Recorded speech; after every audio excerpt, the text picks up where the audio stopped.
Bring the meeting to order. I can't wait. I think the road foreman is usually first, and I'm correct. Did Sean Kelly want to make meetings? He's supposed to at 6:15, but we'll see. Finished up those grants, one on Kelsey Mountain and one on Angel Road. Yep. Selected 2 new ones today. That's both still on deck. Very white and I don't really know the name of the road, but down below Hard Shadow, we got that road goes up on the hill there, so a camp up in there. Mhm. From that there all the way to the Blacktop. Oh. As far as get thick. And reason being is they're, as you know, real close to the door. What's the grant, is the water? Better than that road. We got a couple of those over the years. Yeah, we might possibly do 3 next year. More work out. Did you ever get hold of, you guys, you told me you were gonna try to see where we are on that schedule. And Right. she and I talked about that and the culvert business and everything else, we'll do that up next summer. And that way it'd be no charge town besides fee we already pay Mhm. to get the culvert caught back up to date and so we've got a GPS of all the brand new ones and stuff like that. Mhm. But that takes place next summer. And they're gonna do that. They're gonna do that.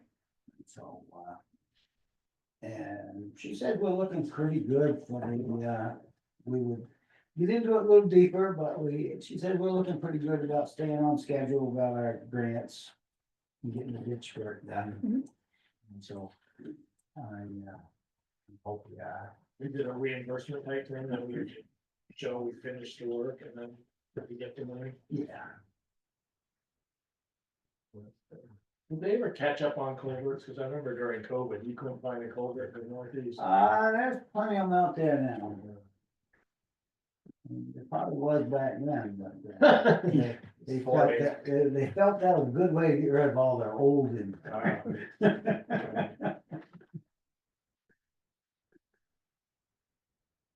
And still moving along with the sand, he's up to around 3,000 yards now. And, I saw him today. And asked him how he was coming. Actually, he told me, I thought, he said if he didn't have it all done in a couple weeks, he'd probably get a hold of you to get 2 extra trucks or something. To get it finished up. I told him that we really need to start coming together with this. And Pike was supposed to do that section on Stratford Road sometime this month. That should be good here. Is that where you replace that bridge? Right. Okay. And have we signed a salt contract? Have it right in your packet if you wanna look at it, It's what it wants. but I also have the original if you wanna sign it. Was it like $74 or $84? 87.25. Less. Less, yeah. I think it was somewhere around 79. Yeah. To be honest with you, a year back, I'm starting to lose it, fella, sorry. Saturday. Is that 87.25 a ton? Yes. Estimated 250 tons. That gets delivered. 87.25 delivered.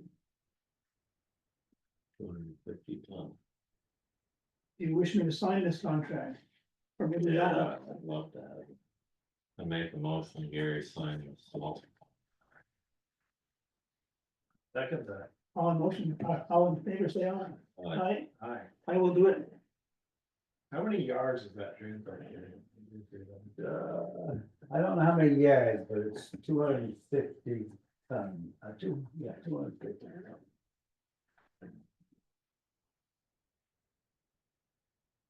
And that's that. It takes probably even in the salt bins, but I don't know that, it might be heavier than the rest, but it takes a ton and a half to make a yard of sand,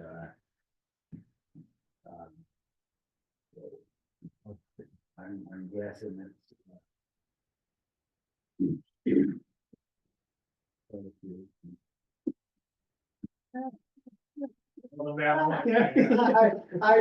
I've never broken down into yards. Yeah, I've never- Sit here and tell you right off the top of it.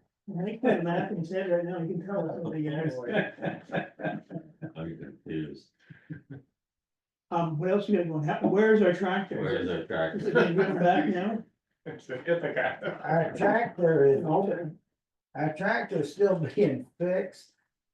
And we're using Thomas's tractor to blow the leaves in front of the grader. I had a brainstorm tonight on the way over. The Why scout don't could do you, it. huh? The scout could blow the leaves. How come you couldn't mount that leaf blower on the grader, put a hydraulic motor on it? And blow them as you go.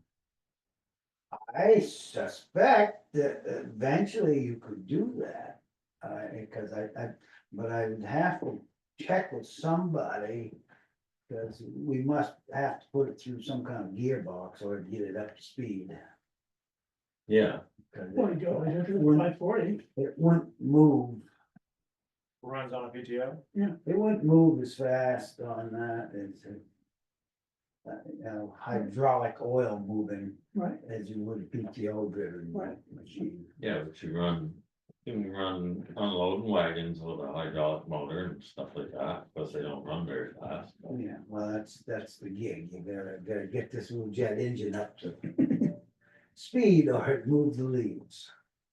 And so it would be something to look into, yes, and I just saw, but we'd have to Instead of running. have some kind of gearbox that speeds it up to the speed it would need to have to travel or to make it blow hard enough to do it. And I speaking of speedy hydraulics, how's that dump truck coming? I'm just gonna get to that. The truck has been fixed. And they put a restrictor valve in the line. holy smoke. Oh, wow, it couldn't be done. Yeah, well, it's what they did, and, but after they got back together and see how fast it traveled, they could understand why. Something had to be done, so they came up with this. It goes up plenty fast, but. May have to set settings a little bit, because it really comes down really slow. Just the opposite down. Yeah, that's better than slamming them. Yeah. Wait, did you talk to our challenger friends out there? I did not talk to them this week. But they, as we were said last week, week before that, it has been moved to a different location so that the mechanic could stay in his own shop and put this thing together. Because, and I agree with him, that the last thing we want done is get it back home and it goes to hell, because it didn't get put together properly. Dedicated mechanic. Gary and Gary. They are getting it done, and it'll be back, I think. Maybe.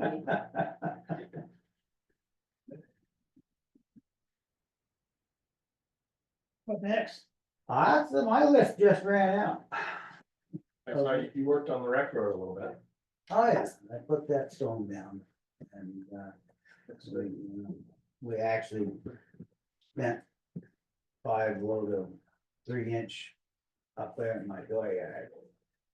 And, decided that it wasn't necessary to stand in mud, put the snowplows on it. So, we dug it down so that we could make it yay deep. And, filled it back up with 3-inch minus to, make a platform for snowplows and stuff to set on, and the trucks to set on when they pull up against it. They don't settle, and it's not always an easy thing to put a snowplow on, the truck don't match anymore, cause it settles and does this and that. It's just between the garage and where you store the plows. Right where the plows have always been. We moved down to fix their spot right there. We didn't go hog wild, we kept it at a reasonable fix, but needed to be something done. I see young Lincoln the other day, said he's bought a new road tractor, but he hasn't got a trailer yet. Oh, well, no, I just had a question on your recreation road there. I went over, cause I see you were doing it, and I applaud the effort. It looked like to me that, it was just a little spread on top. But Brent informed me that, you apparently dug it down.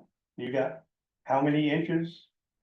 We tried to remove the mud that was on top. And then we put down the material to, well, I wasn't really just trying to dump it into the slot. I wanted to make sure that we gave this stuff a fair chance to try to do something and work right. And that's basically what we're doing. We're testing this to see how well it holds up. That's some of the plan, is see how it holds up over there. We have another stretch next year we're gonna do. We'll see how that holds up. But nevertheless, even if it holds up really good, we're only gonna get about a third of what we ever did done if we have to bring it out of Lebanon to get it here. And so that's gonna play into the factor of, how much of that you can actually make happen.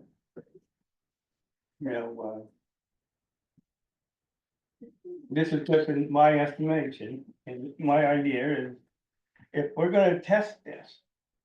And right over there, the recreation road was a perfect spot to do it. The whole town gets to use it. But what I think you should have done was only did about half of it. The other half, gone and got this stuff from Chelsea and see what the difference really was and how long, which one really lasted. That's my opinion. Well, I think we could probably try that on a different road. But I have just about had all the mud I want crawling into that garage, and so we're gonna do something to stop that from happening. Well, I've had trouble with it too. Cause I've lived here all my life. I've lived on the Spring Road basically all my life. And I've never been in the mud. Not counting mud season, real mud season. But the rest is like mud season all summer long. Now. I don't know, well, first of all, I wanna ask you three guys. Did you get my email? Nobody got an email? I just, didn't. I didn't. when did you send it? Oh, way before Tunbridge Fair. No, Oh. I think I told you about it. Right, yeah. Did I talk to you about? Yeah. Getting a meeting? Yeah. And then I. Didn't hear anything, I think it was like 2 weeks or 2.5 weeks, so I happened to be on the Tunbridge website, so I'll just send them an email. I shouldn't have done that because I should have used my email so I could have proof of that I sent it. I had no recollection. So I didn't know whether you got it or not. But I would like to have a meeting with the 4 of you at my place.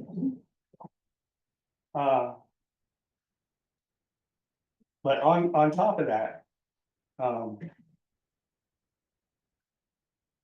forget what we were talking about before we went to that. Gravel. Oh, Testing the roads. oh, yeah, you know. I believe it was the 1st of May, maybe the last of April. Somewhere in that time frame, Rodney graded the road. But they didn't put any chloride down at all, they just left it. And it was done. Very done. You, well, the 3 of you use the spring road a lot, you 2 use it every day. You know what I'm talking about. Another spring road guy right here, but Mud and dust. anyway. I talked to Rodney and June about putting some up there. And, yeah, but nothing ever came. Now, I went and spent $150 on chloride, Was it 100 though? huh? It was 100 last time you told me. I don't know. Anyway, you bought chloride. Well, no, we'll make sure we clear that up. I told him, I put down $100 worth. I bought $150 worth. I bought 5 bags. At $37 or something a bag.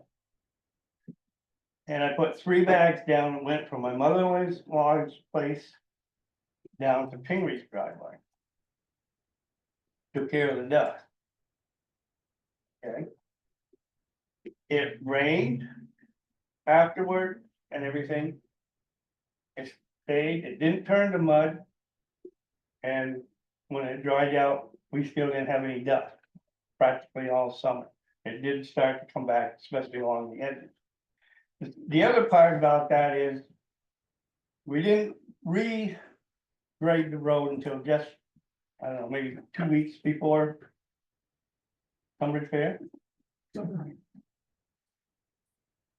And it was, the rest of the road was dusty right through. I will admit, Tunbridge Fair really did dust things up. I didn't think it would dust up that bad, cause we gave it. We watered it, and then we put chloride on top of that, and it, Well, but with the air being so dry. The chloride wasn't able to draw any moisture out of the air to keep it working. okay, but anyway. It was dusty afterwards, after grading it, putting your chloride down. And you came back even later and put some more down. But it didn't do any good. And the one thing that, you know, I've got solar panels, the guy at Babcock, Adam. Has solar panels right there. And, I rinsed my front ones off, the ones on the backside, I can't get the water to. But to me, there's no need to have as much dust like that, especially when you're trying to help the environment, I guess. I mean. So. But my point is, So dumping more chloride will help the environment? well, I'll tell you, I'm not so interested in the environment. I did it to save money. But whether it's salt or chloride or whatever you gotta do, that's, you know, the state uses it. We're in the north. Now, that plate chloride, like I said, didn't mud up. That's what we used to use. And we didn't have mud back then. All summer long. And of course, if you just graded Trailer load. the road. And it hadn't got packed down, yeah, it's whether you got chloride on it or not, it's gonna grease up a little bit, right? So. I think it's the chloride, the type of chloride that you might be using, you might want to look into trying to use something a little different. But I did put plate chloride down, I didn't get no thank you note. Didn't know you did. Huh? Didn't know you did it till right now. What do you mean you didn't know? But I did notice one thing today, and that is the only spot on that road when I was going over it, was right in front of your house, it was still wet, but everything else is all dry. And that's my only situation is, Nick, if we can't solve the mud a little bit and prove to you that it's the chloride, then we can go back to using chloride all you want. But do you want 5, 6 mud seasons a year, or do you want at least bear with me to try to see if we can make this better? No, I wanna try to make it better. But use it, making it dusty isn't making it better because. Down there on the road that goes down in where the guy's got the little camper and stuff there, lower end of Woody. You put on a load of hard pack on that corner this spring, when you grade it in May. Put another one from down around Gordy's driveway down around onto Wood Flat. When you graded this fall, that load of hard pack, both of them were gone. Am I not right? Am I not right? What do you mean gone? It's not there anymore, it wore off, the dust, Dust. yep, you had the little holes, you were going right down into the regular dirt. Cause you could tell the difference from the color when it was. And that was all gone, that was dusty in the summer down on that corner, where that was. So I'm saying.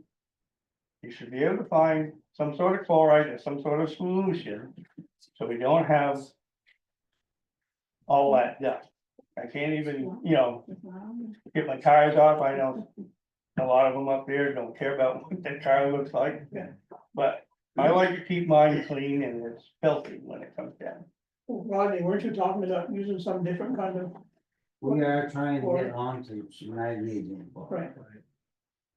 What about a water truck like they use at construction sites? Then there's no chemical or no residue, you just do it whenever it's dry. Is that something that's ever done? The water truck has been right out straight this year. Oh, so you Watering, do have one. watering, but, you can do all the watering you want in the morning, and by evening, it's gone. By afternoon. Gotcha, okay. We Yeah, I have no basically experience with that. trying to get the road packed back down, that's why we're using the truck, the water truck. Is so we can get it packed back down, trying to see if we can limit dust somewhat. I have been using chloride, I just haven't been dumping it right on, Does chloride rust your cars like salt does, or is it different? just as bad. not Just as worse. bad. Yellow? See, I've been driving my nice summer car thinking, I'm not getting any salt on it. Well, it's when it rains. when you get it. Oh, okay, when you drive in the muddy rain, yeah, okay. So, anyway, it sounds like Rodney has a plan, it just isn't working right this second. And, Well, no, I'm just saying, I'm not trying to be, I'm trying to give you. Where I'm coming from. And my idea, because I put that plate chloride down and it pretty much lasted all summer. Now, how much did it cover, do you think? Well, I used 3 80-pound bags from my mother-in-law's driveway to. It's probably about 300 feet or something. It's really no different than any other chloride. You put it down and it only stays as long as you never grade. Once you grade. Yeah, It's mixed in. right. It'd be considerable expense if we did that all over town too. Yeah. Well- $100 for. Well, you wouldn't have to do it so much in a wooded area where the sun doesn't get in there, right? Yeah, certain areas, like I mean- that stretch by your house is always bad. Right. It's wicked bad. But those stretches are the first ones to give up in November, December, January. I'm trying to see if we can get some kind of handle on the fact that we can work back towards one mud season in the spring. Right. That's what we're trying. Right. I'm not saying it's gonna work. I just know that the only thing every town has in common, that every town is just as muddy as our town is, all the time. And the only thing we got in common with each other is we use that same method, putting down the chloride. I'm trying to lay back on the chloride to see if we can get a little bit of a handle on these mud seasons. Are you saying the chloride holds the water when you don't want it to? Well, you put as well? chloride right in the center of the road. And you watch, next time it rains. Where the sides of the road are dry, the center of the road is a mud hole. It draws moisture no matter what. So you want a meeting with us up? Yeah. At your driveway, basically? Yeah. Does everybody wanna do that? I know everybody's busy, but I would say on Spring Road, pretty much the section you're talking about, down past almost to Gordy's, that's the real area. Yeah. Other than that, the rest of the road is pretty fine, not too bad. So you could do it spot, Next week. Rodney, do you do it like in spotty areas like that, or? Sure. Or would you do it everywhere on a road like that? I missed you, question. Oh, the dust on Spring Road is not a problem most of Spring Road except for from his mother-in-law's basically to Gordy's driveway, that section seems to be, because it gets sun. well, even, yeah, but even down on the corner, before you get to Craig Chapman's driveway, that always packs down and Yeah, always stays. That's, well, And then, that's always a mud hole in the spring of course, yeah, where the hemlock seem to hold the, yeah, there's shade there, Yeah. holds ice. So. But yeah, maybe only certain sections of the road need it Right. more than well, others. I know, I just did potash the other day, and that's apparently gotten pretty good chloride, but that's packed down pretty good. Yeah. And there was no dust, So. so I mean, but I just couldn't believe the spring. Oh, man. Wanna meet with Rick Fair. sometime? Was unbelievable. Okay, that's your job, so I guess you can. What's that? What's that? It's Rodney's job to meet with people. Oh, Well, no, I want to select men, I want. Not just Rodney, I want to select men, you wanna do it during the daytime, that's. it don't matter, I'm retired, so. Next week, some morning. Sure.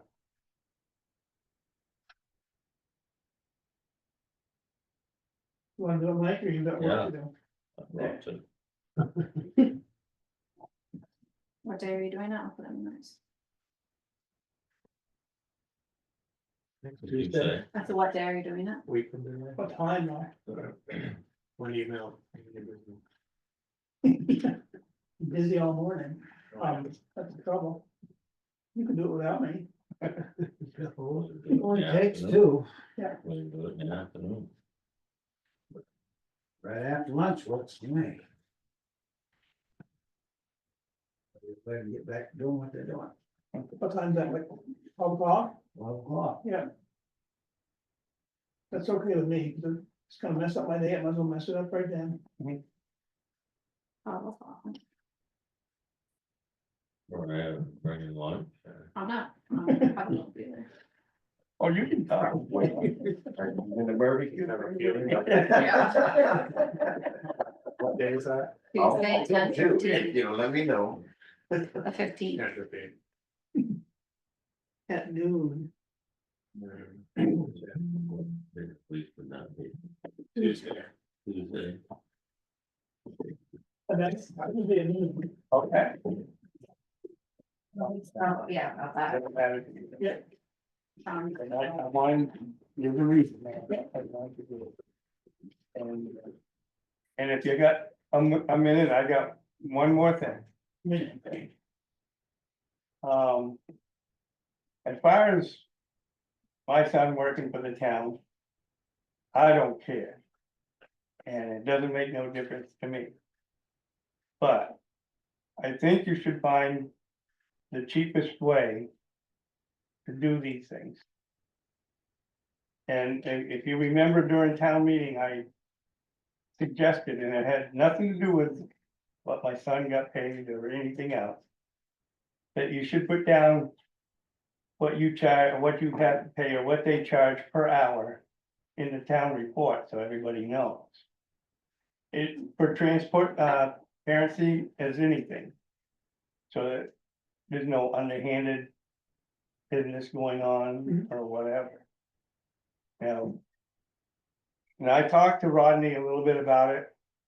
And he kept telling me that my son's a little pricey. And he is. Well, let let's just try to clarify that a little. I clarify it for you.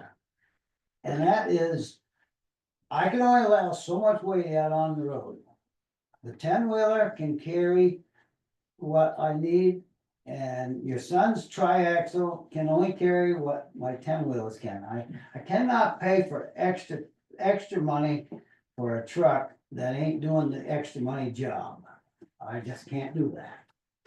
Oh, so you're saying that he's not carrying what he could carry? You're right, I can't let him out there with that kind of weight. Well, maybe during, mud season, but any other time or whatever. That ain't gonna hurt. There's road limits on the roads. There's different limits for different roads. But he has, overweight permits, He does have a triaxle. right? And I have called him a dozen times throughout the years. And this is the very first time he's been able to come and give me a hand. It's not, I haven't tried yet. I Right, have. no, that's right. Because he's mostly pretty busy. Once the season starts, he's busy. It's before and a little bit after. And sometimes in between, he can work in. But when you say he's a little pricey. And you told him that you would pay him what you're paying Loftus, And we did. but Loftus is hauling a lot less than he does.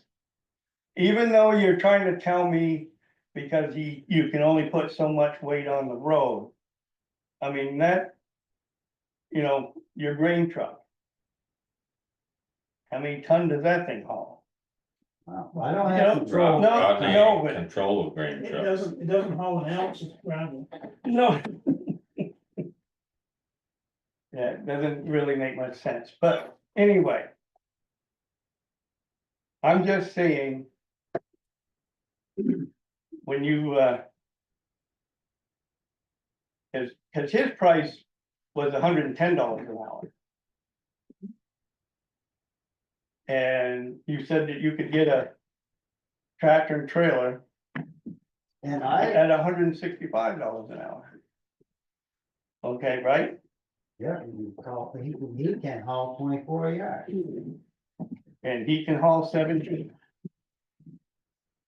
Now, I'm smart enough to use the calculator. You divide 165 by 24. I can't remember, I think it comes out to $4.87 or 89 cents a yard. $110 an hour at 17 yards is $140. $4.40. So that's cheaper per yard if you wanna look at it that way. And so, but I don't think he's pricey. But I personally don't think that I am interested in paying from the time you leave your dooryard to the time you get back to your dooryard. I don't think I should have to pay at least one way. One way would be enough. That's all he charges, one way. No, he does not. He told me from dooryard to dooryard. Not that I know of. Not the way I think, cause he's even said it. Everybody pays one way. But anyway, Cause he's told me once. Starts when I start the truck in the yard, and that's when I shut the truck off in the yard. All right, well, we can do some more investigative work on this, Rick. But we gotta move on. Okay. You have a road issue? All right, alright, well, that's all but I'm not trying to, and like I said, a little bit you use him as, but I don't think that he's any more expensive than some of this other stuff that you're doing. Yeah. I just know. Cause, people talk, stuff comes around and we hear it. So.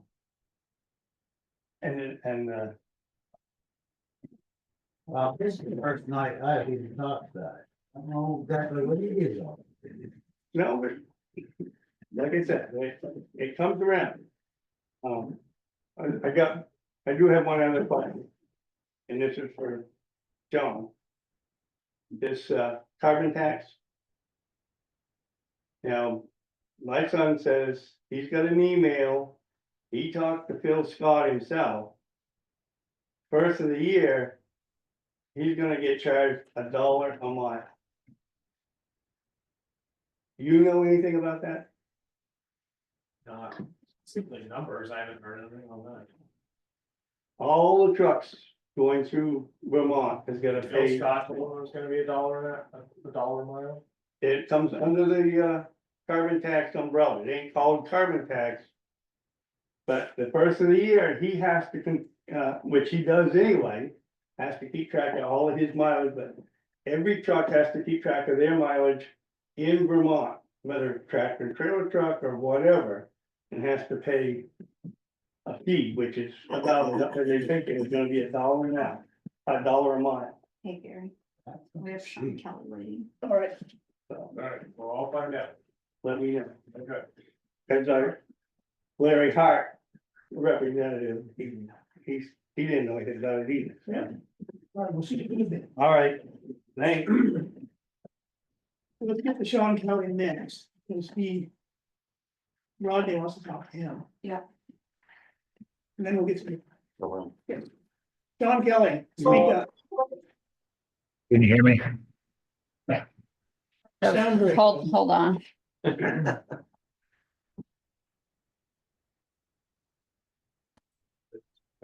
Yeah, it's Right. doing the not good. Okay, try it now. Hello, checking 1, 2, 3. Can you hear me now? Great. First off, I apologize for my tardiness. I'm actually just coming out of the field right now. I'm in a field office project in Hartford, but I apologize for being late. So let me I wanted to share with you our review set for the Stratford Road repair of slope 1, the lower slope. You want to share your screen? Because I can give you. Yeah, Mariah, I was going to ask if you could let me share my screen. Yeah. You're a co-host, so you should be able to now. Share down. Is my screen being shared? Yep. Perfect. So that's just the overview of title sheet, overview sheet. So what we're trying to do, and I'll zoom in here.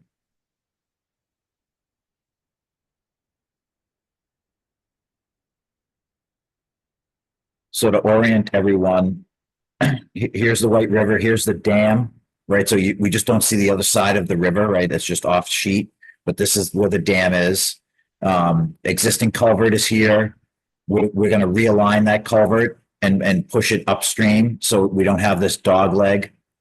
And we can just have the water come right off the hillside and go right down into the river with straight shot. So the majority of the repair is in this area, but we do have to blend into the existing riprap that's over here on the upstream side of the slope. So that's why we have this extense in terms of what's going on with the roadway. Also, you'll have to see in terms of how we laid it out, these dots right here, if you can see where my hand is going, that's the existing guardrail.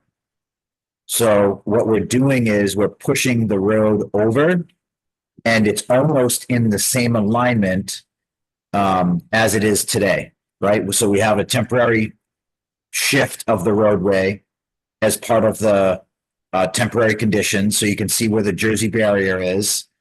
So currently that existing shift is, quite a bit over. So I would say in terms of where this lines up, it's not dead center in between the old and the new. It's probably a little bit further shifted, but it's not as drastic as it is today, meaning it's not as shifted over. So we're going to put in new guardrail and you'll see how that lines up. So there is a section of road that is part of the repair, which means we have to grind down the existing pavement. And then when you do the final paving of this new section, you then pave the entire section so there's no bump in the road, right? We want to try to make a smooth transition. So this is, again, what the overlay looks like. We were just observing sheet C1. So this is how that alignment works out. So as a overview, when they redid, and when I say they, that's Otter Creek Engineering, that's our sub-consultant that's helping with the putting the plans and specs together, as well as the site civil engineering aspects of the project, which is the road layout.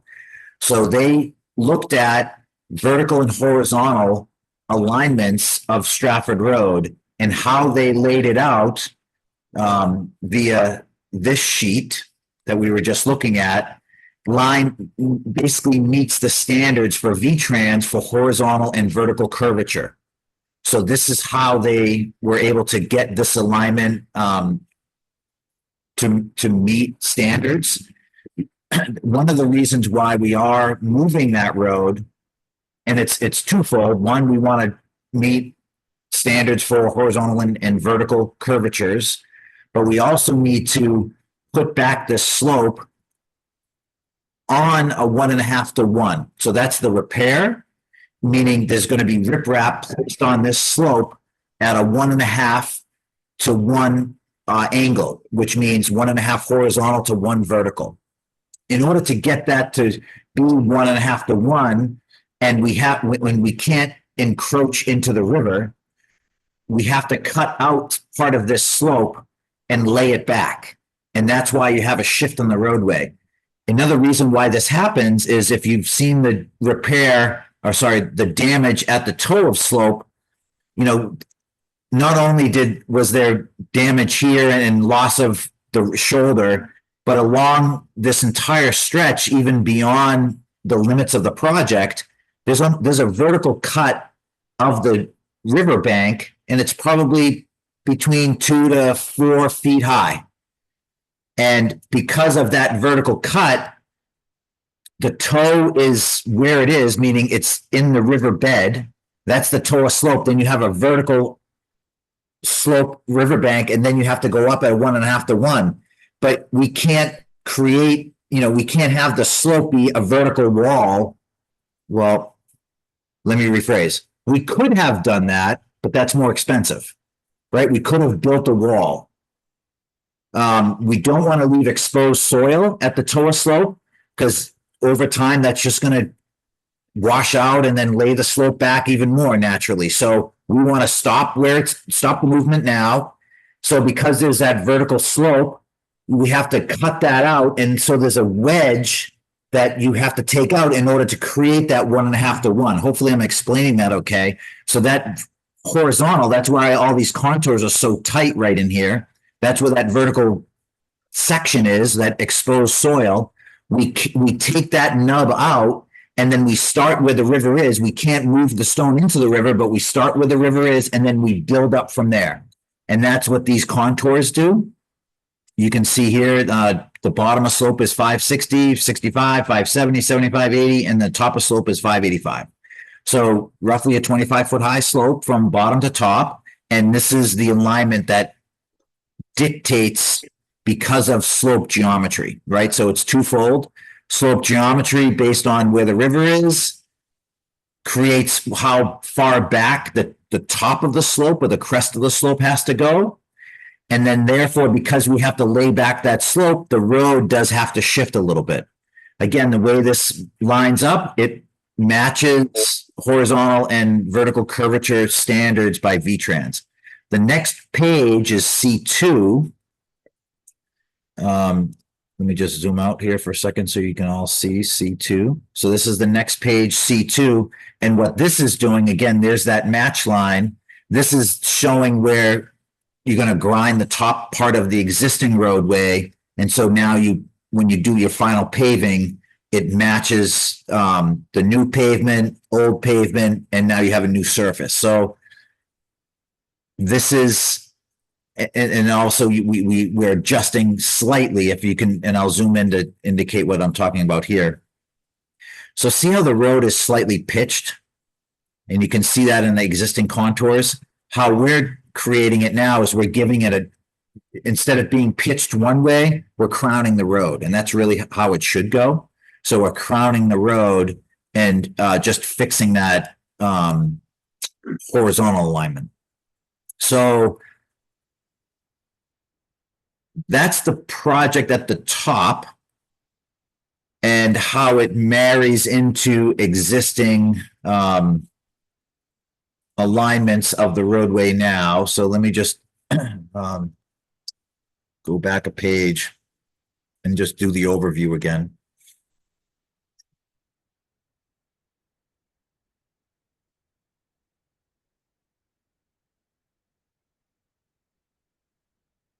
So C2 is part of the project just because you want to mill and grind the existing pavement, and then you do your final 3-inch wearing course to connect the new pavement to the old pavement on the upstream and downstream sides of this repair.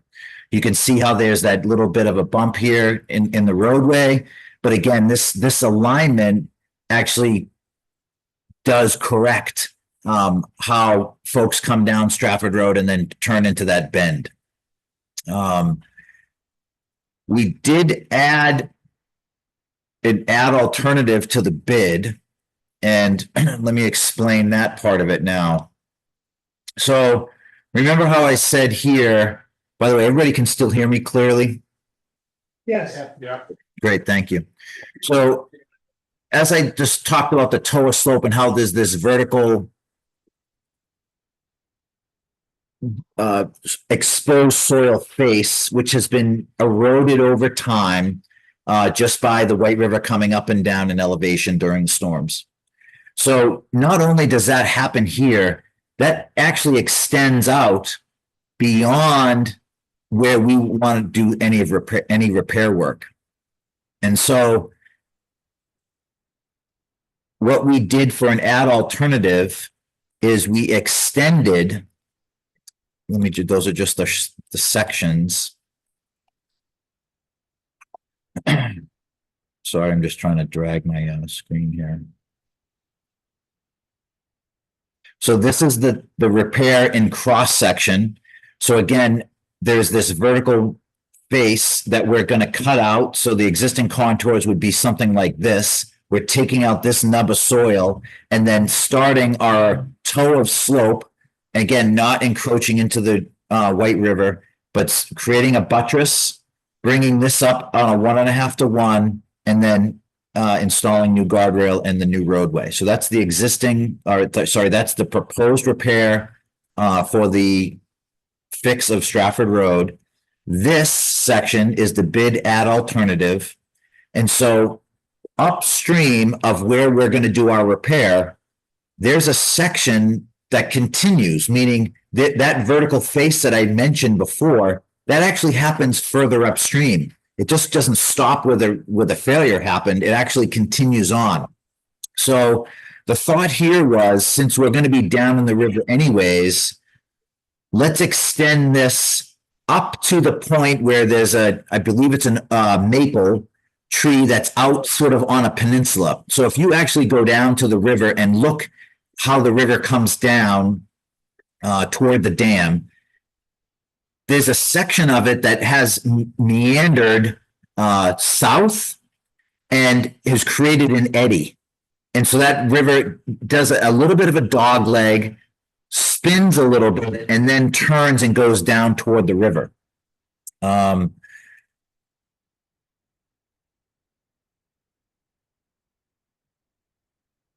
This is not the best aerial, and if you want, I can jump onto Google Earth to show that a little bit better. But here's the dam. Here's that meandering river, right? The white. There's a little bit of a peninsula that's right here. And so what the river's doing is it's bending, it turns, and it's creating this little eddy right in here. And this is actually chewing that TOA slope. So ironically, this section of the slope is relatively flat. It's an old car down there in the woods. It's like, it's a relatively flat section, but then it slopes back up to Stratford Road. What we're suggesting as a bid add alternative, and we have to see where the bids come in and see if it's even possible to do with the funding that's available. But since the contractor's down there anyway, we said, well, let's extend just repairing the river bank and helping that soil so it's not exposed and always getting washed out by the river, and adding that little bit of a buttress stone armoring out to this peninsula. So it's roughly in this footprint where I'm sort of moving my hand back and forth. And so again, in cross section, that is on this page.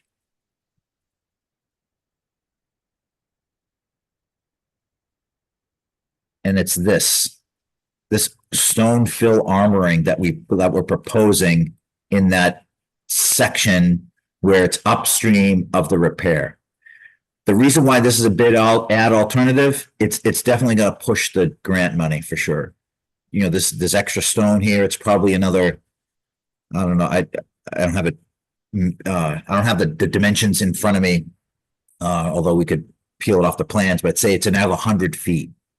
So it's cost effective because you're down there anyways, but it's going to push the maximum amount the grant is currently funded for, just because we're adding work. If you were to do it later, it would probably cost more to do it later because you have to remobilize a contractor and get down into the river where access is going to be created just because you're repairing the slope. Access later is just going to be that much harder. So again, this is not going to affect the new repair. The new repair on its own will be just fine.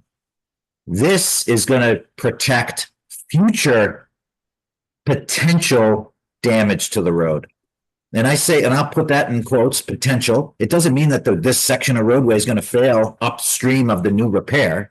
But whenever there's exposed soil with no vegetation on it and there's running water, it's going to erode. Like there's nothing that we can do to prevent that from happening. I will say that there is some root mat material on that face. It's sort of just hanging and dangling. Every storm, it just chews out a little bit more. But at the end of the day, you know, I go back to the aerial. It is flatter in this portion.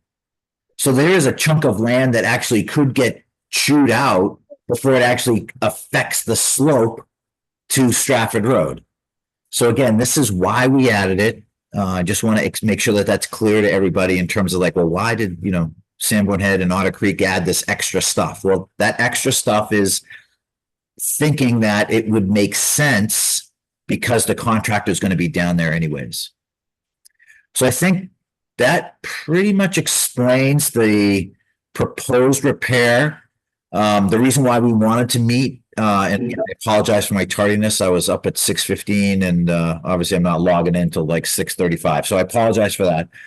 But the reason why we wanted to meet with the select board is, hey, this is what we're proposing and is everybody okay with it? Meaning there will be a shift in the roadway.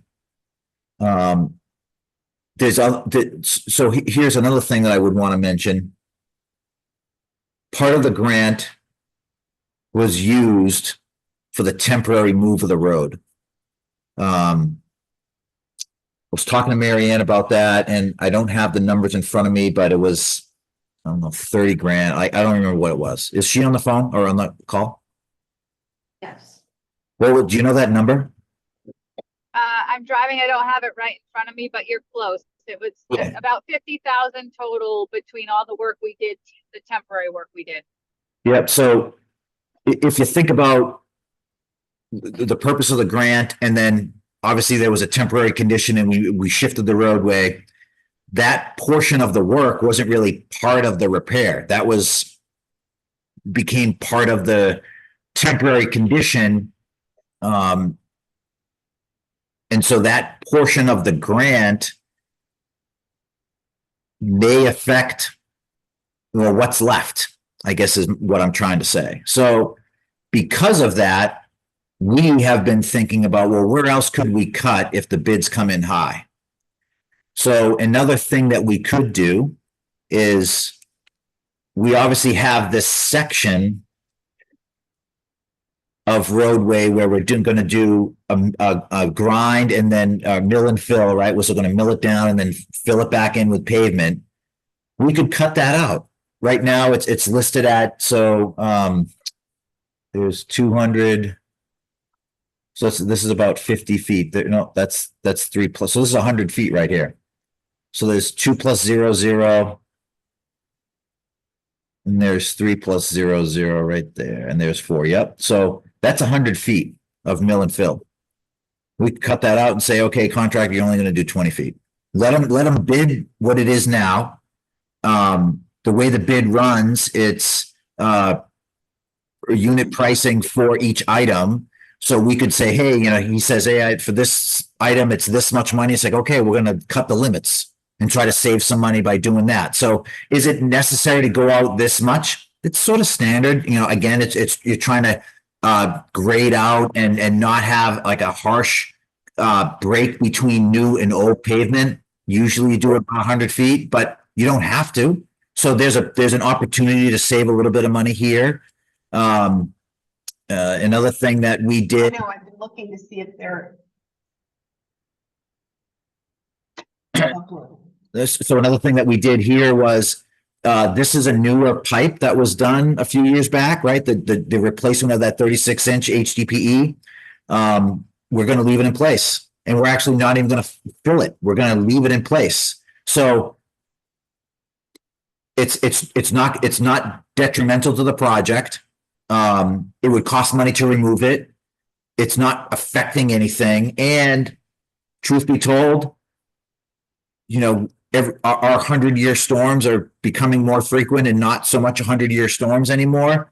This pipe is sized appropriately, but there are storms that are massive. And if we leave this pipe in, we are putting a little bit of a berm here, but it's to direct all the water toward this pipe. But this actually would end up acting as an overflow. And because this pipe's still going to be open and we're not touching this grading right in here, this would still allow more water. If water was cranking down this hillside, now we have an extra pipe. So we're just going to leave that. Moving to the upstream portion of the project. Again, here's that other section, and I'll jump to the next page, which is the match line, right? So here, this is about 100 here. So this is probably about 150 feet. Let me just double check that number here. So that started at, I think that's 5 plus 0, 0. Yep, that's a 5. Our 4's right there. Yep. So there's 500. If I go to the next match line, 6 was right there. So that's about 500. So this is about 200 feet of mill and fill. Again, this was part of trying to fix this grading and crowning of the roadway. That's a betterment. We're bettering the road upstream of the repair.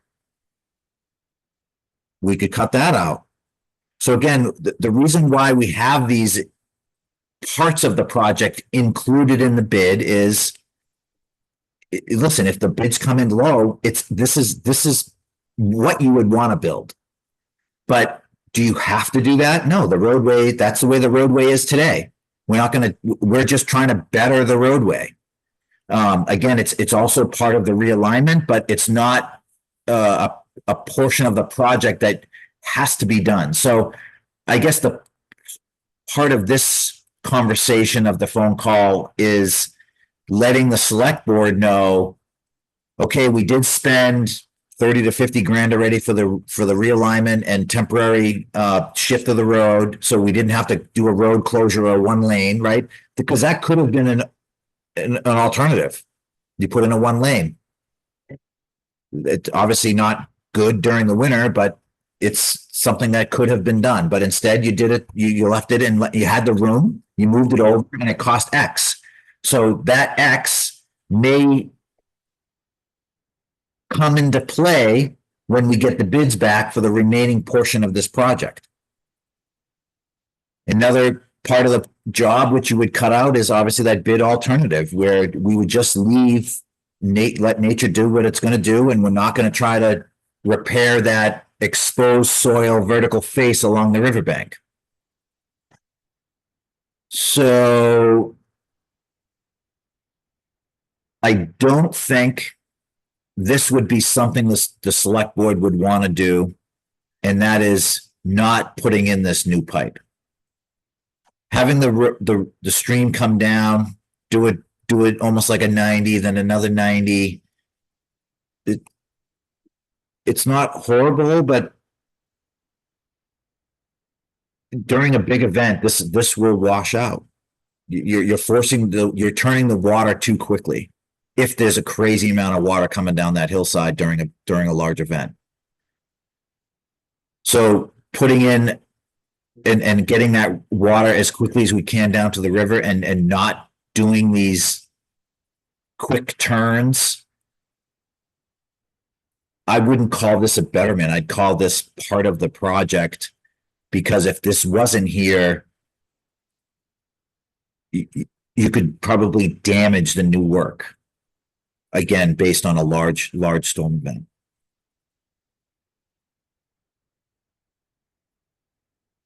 So I do know the limits of the project. We don't have to file for an Army Corps permit, and it's self-reporting.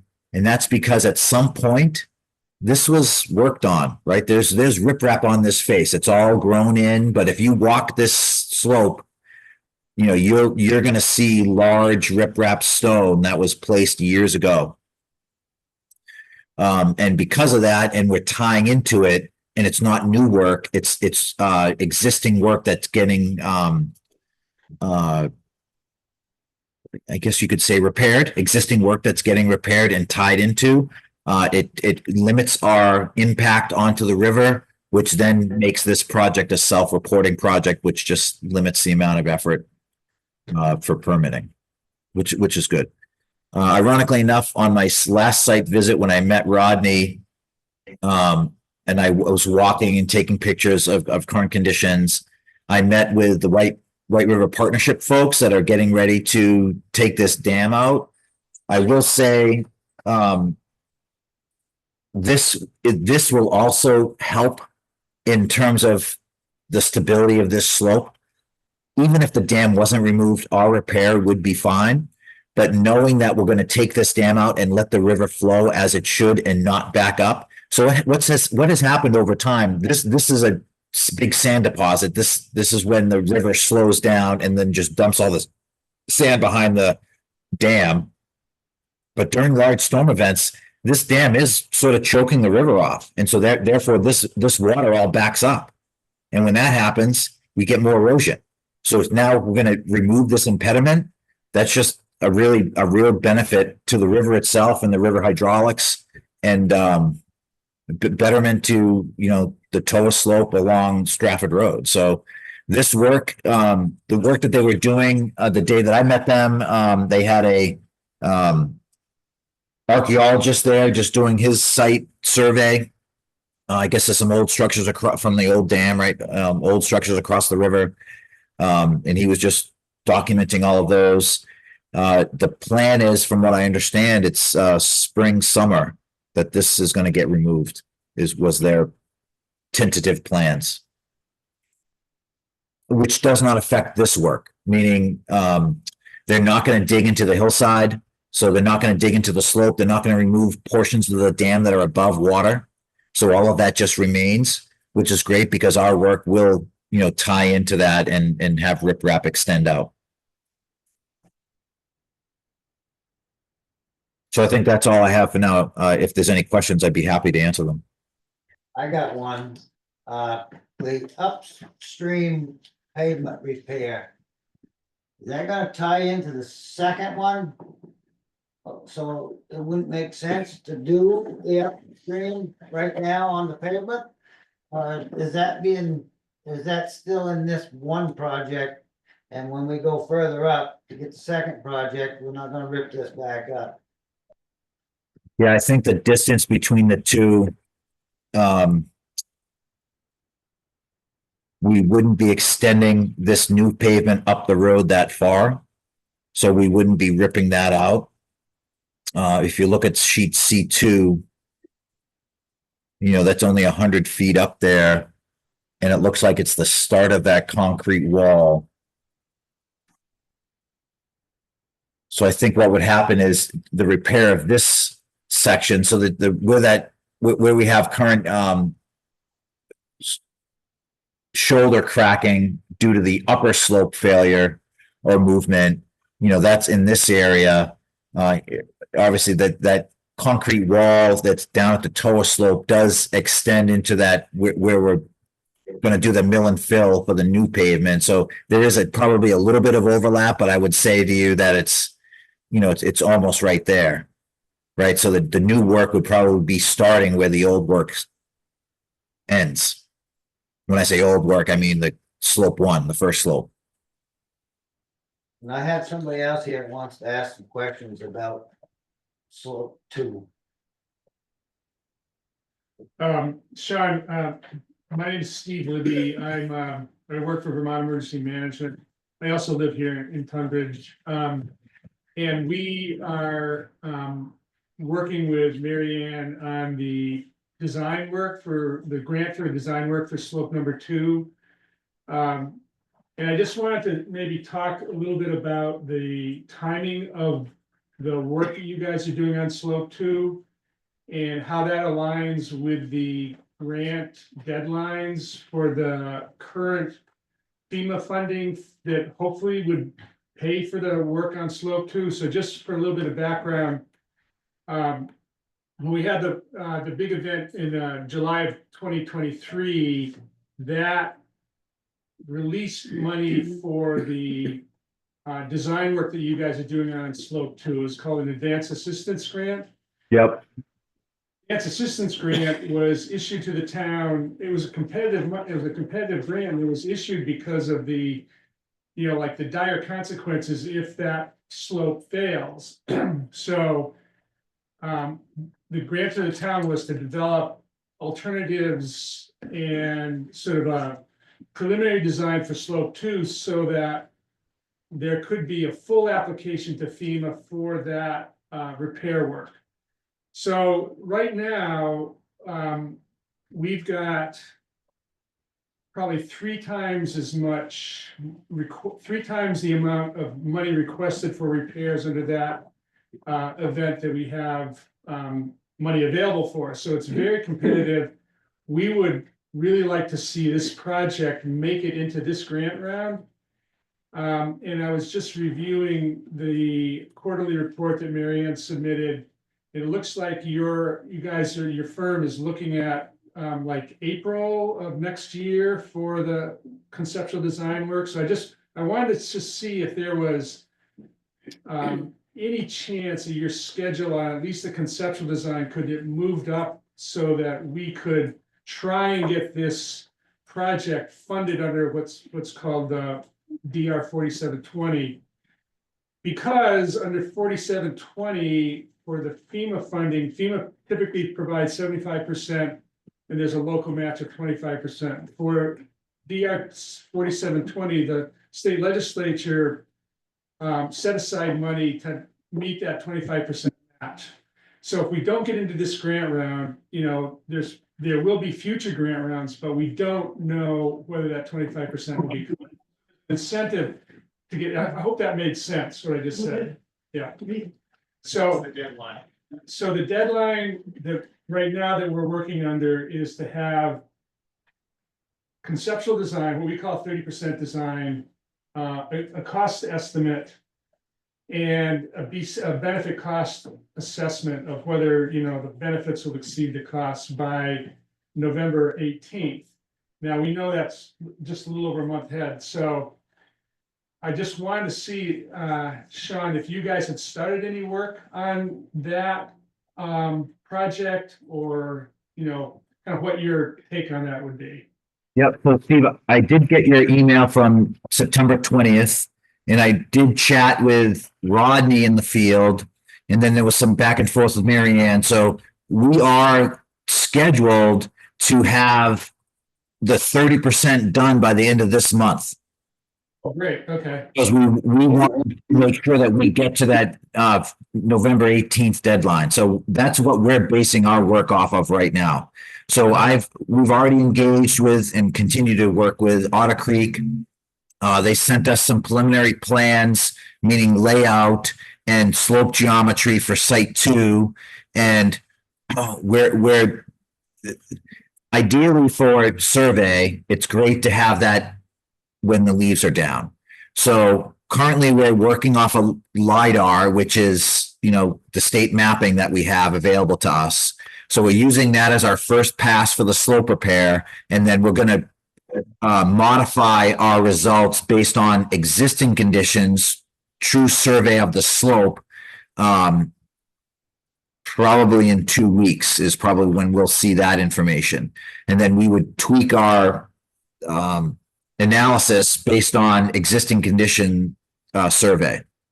But we are shooting for the end of the month to try to get the preliminary plans 30% completed for the grant. Great, that would be great, because then if we get that, and the other thing, I guess, is working off of that, whatever that design concept is, if there can be a cost estimate at that point, so that we can work with, we have some concern to develop a benefit cost analysis. Yep. I don't know what your contract with the town was, but I don't think that was in there, the BCA.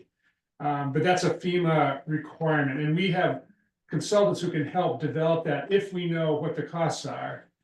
And knowing at this point, it's just based on 30% design, they're not, don't need to be exact, but just a good conservative, better to be conservative at this point than try and cut it too tight.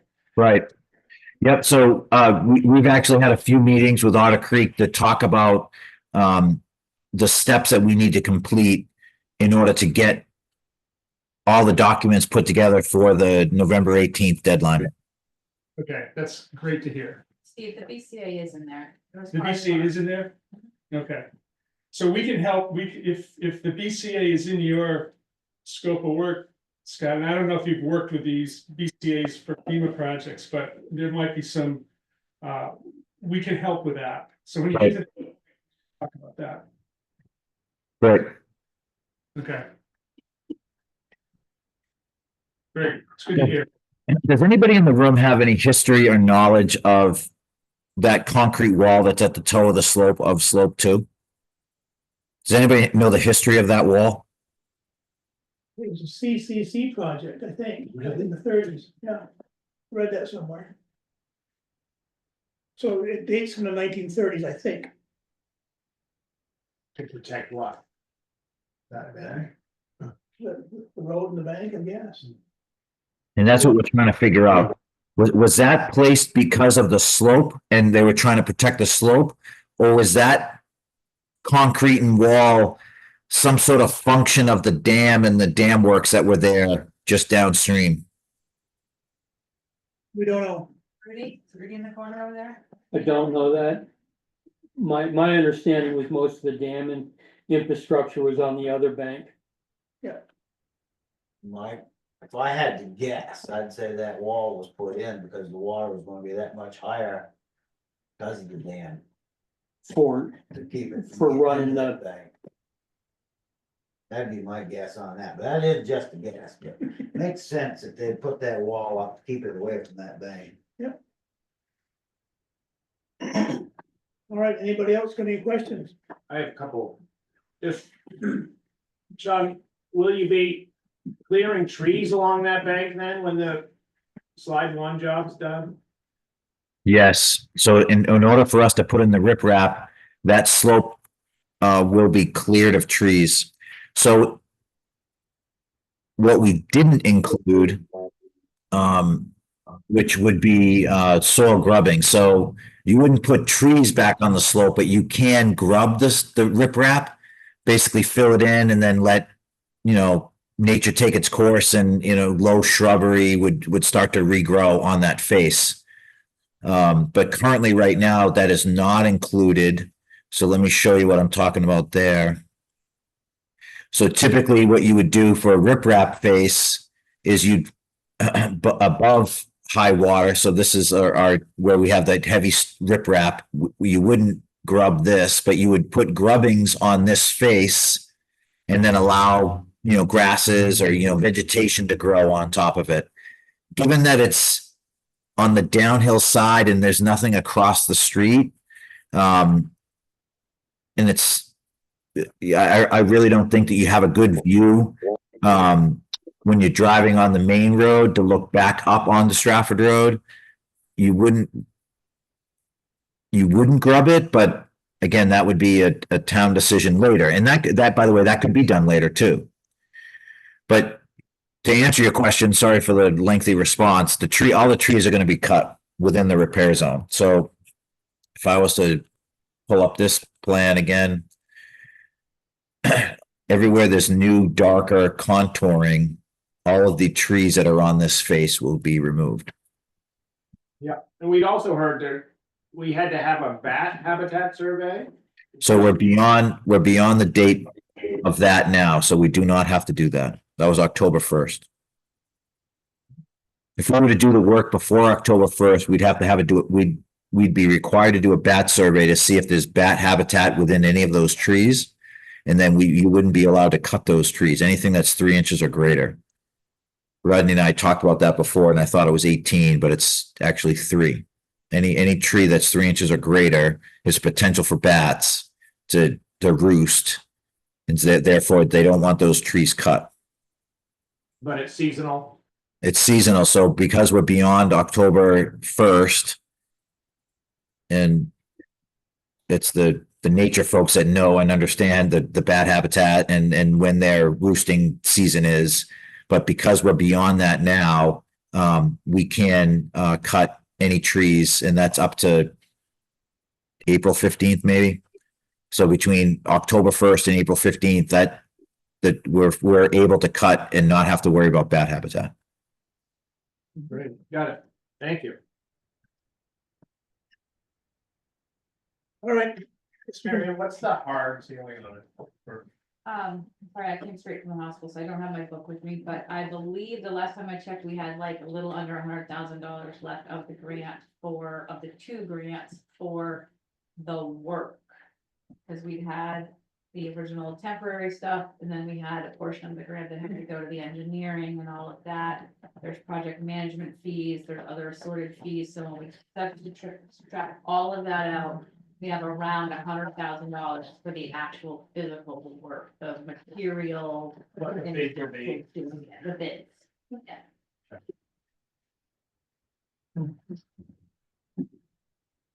All right, So with the select board's permission, if everybody's good with this review set in terms of the layout, we're going to finalize these plans and then start the bidding process. Meaning, there's a list of contractors that we're going to reach out to. Obviously, it's a public bid, so it's going to be put out into public sources, and probably a 3-week period. And during that period of time, we'll also have a pre-bid meeting with any interested contractors to answer any questions during the bid period. make a motion.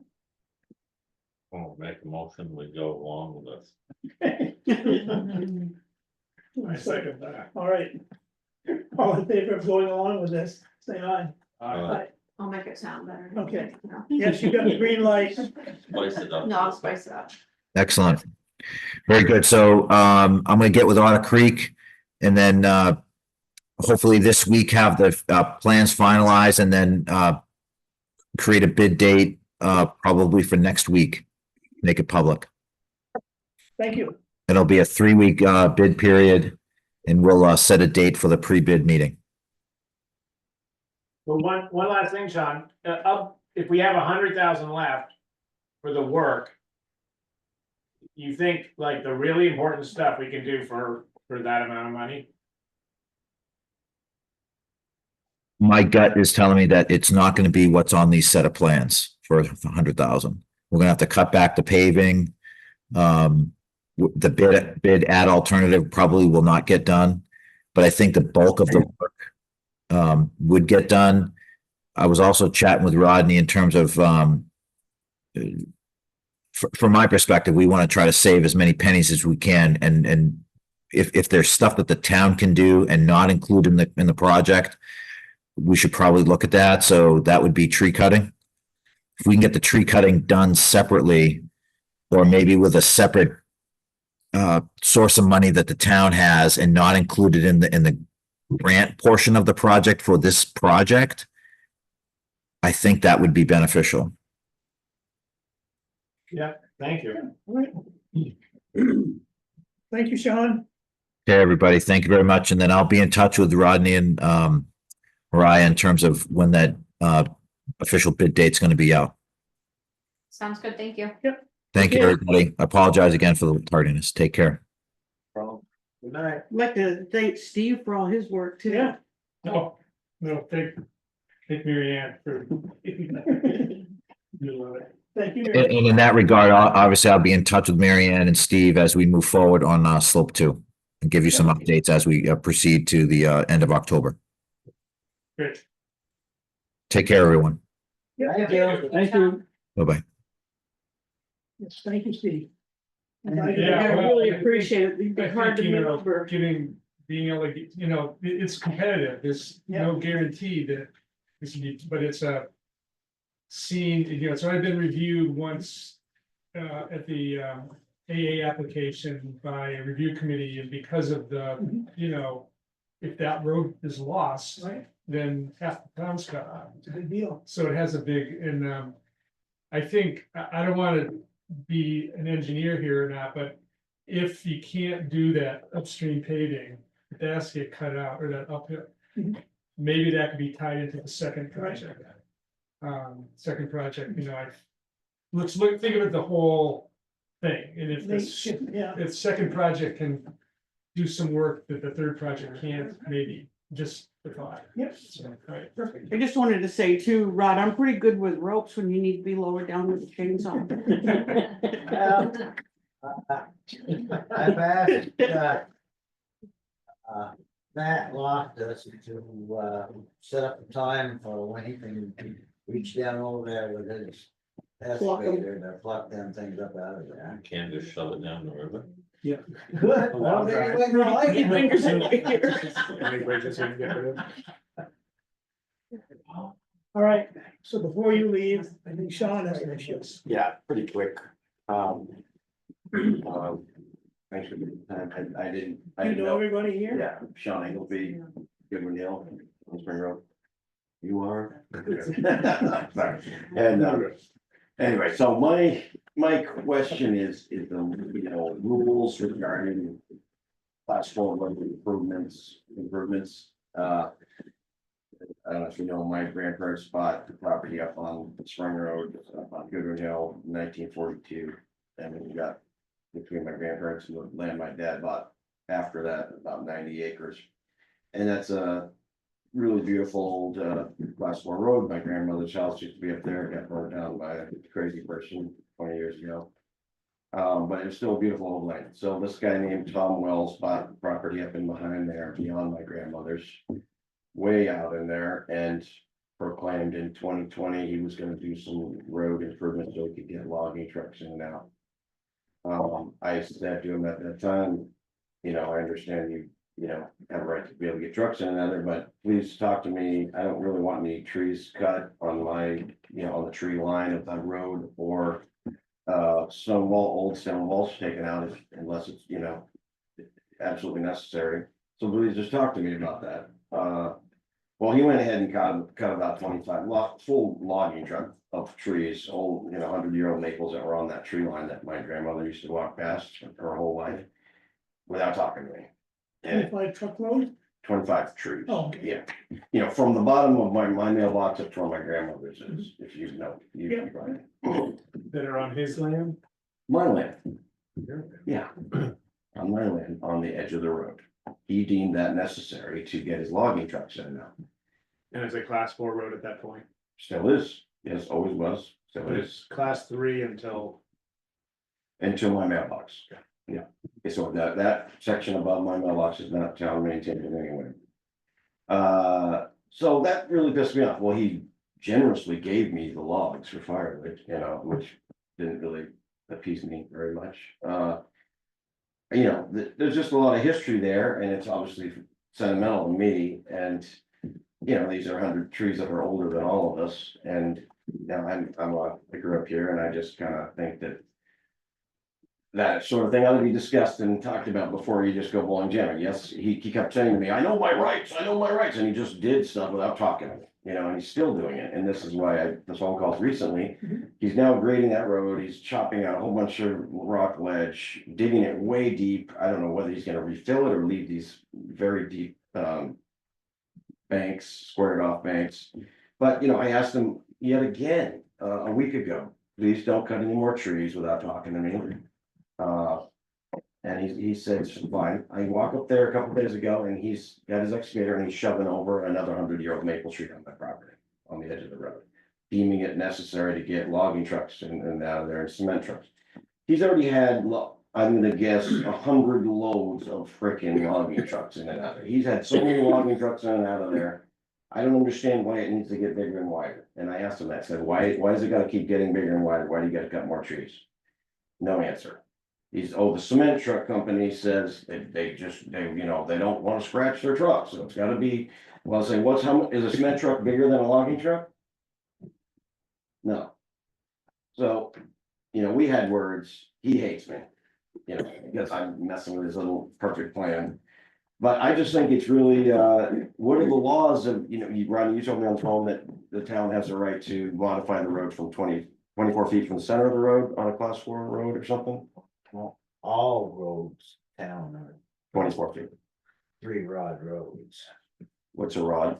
Like about Roughly 49 feet. Oh, wow. Total. 49. Yeah, from the center. Okay, Yeah. yeah. But you'd have no reason to do that on a class 4 road.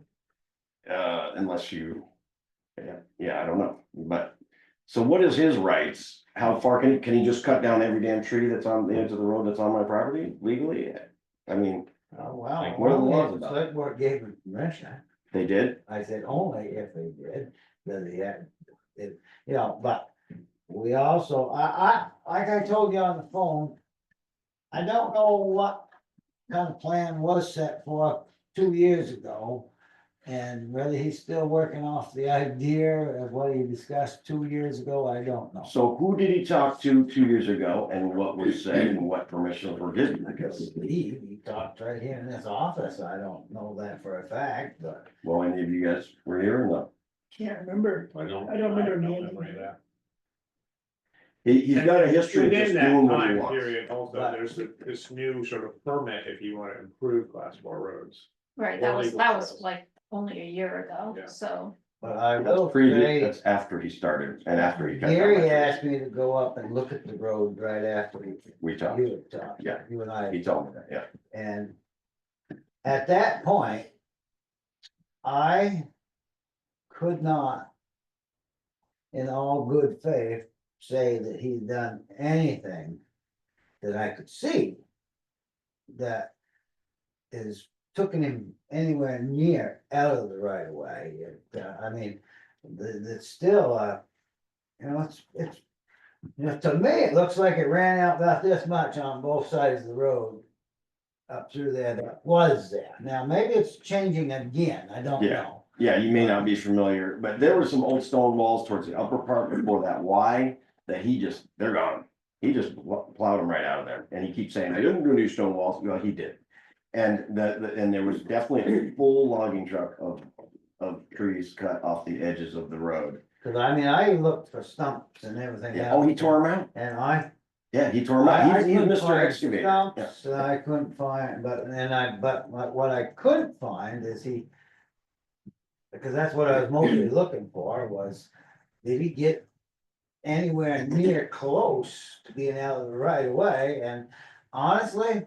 No, in terms of 49 feet, hell Could no. not see that because I mean, most roads in town are considered a lane and a half. And I think of that old road still just one lane. It is road. one lane, But, you know, once again, regarding the stumps, he took them all out because, you know, he wanted to widen the road and they were in the way. So he took them all out and just, I don't know where he put them, but he's got multiple excavators and bulldozers. His job is clearing trails for ski areas and resorts and stuff. He's, you know, his whole life revolves around blowing shit over, basically, in, you know, nature, not to sound like a tree hugger, but that's what he does. And so he has no qualms about it at all. I just feel it was really disrespectful after we've been there since 1942 to not talk to me and to not ask my opinion and not talk about what is absolutely necessary. Believe me, I understand What how is you feel necessary? about not being talked to. Yeah, so what's absolutely necessary to get the cement truck up there so that he can do his foundation?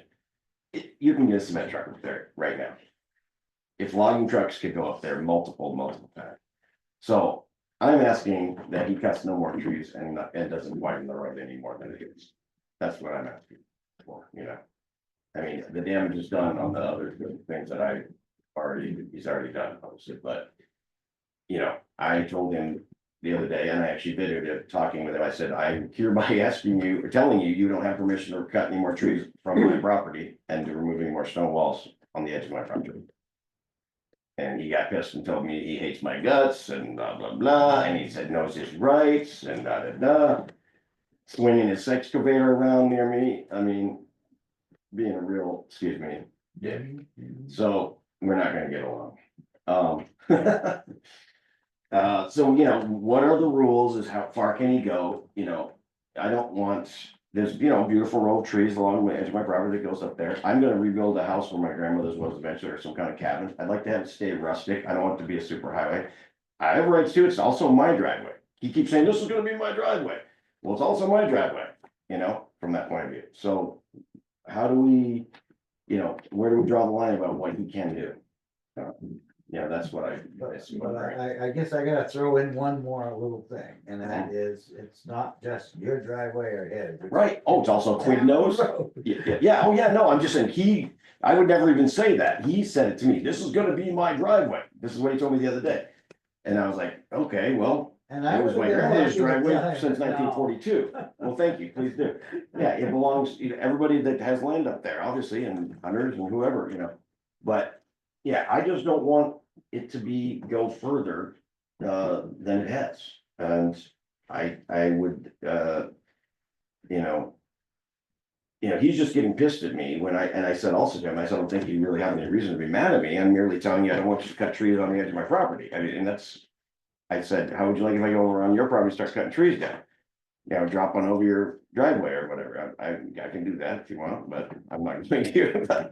But yeah, he didn't answer that one either.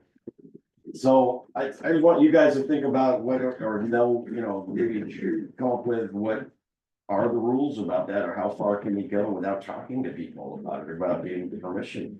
You know, I'm scared he's gonna take out the whole row of trees on the road, you know, that's what's left. Now, did he say he had permission from Rodney or from the select board? He to do said all he this? talked to Gary years ago, that's what he told me. What is this guy's name? I could try, Wells.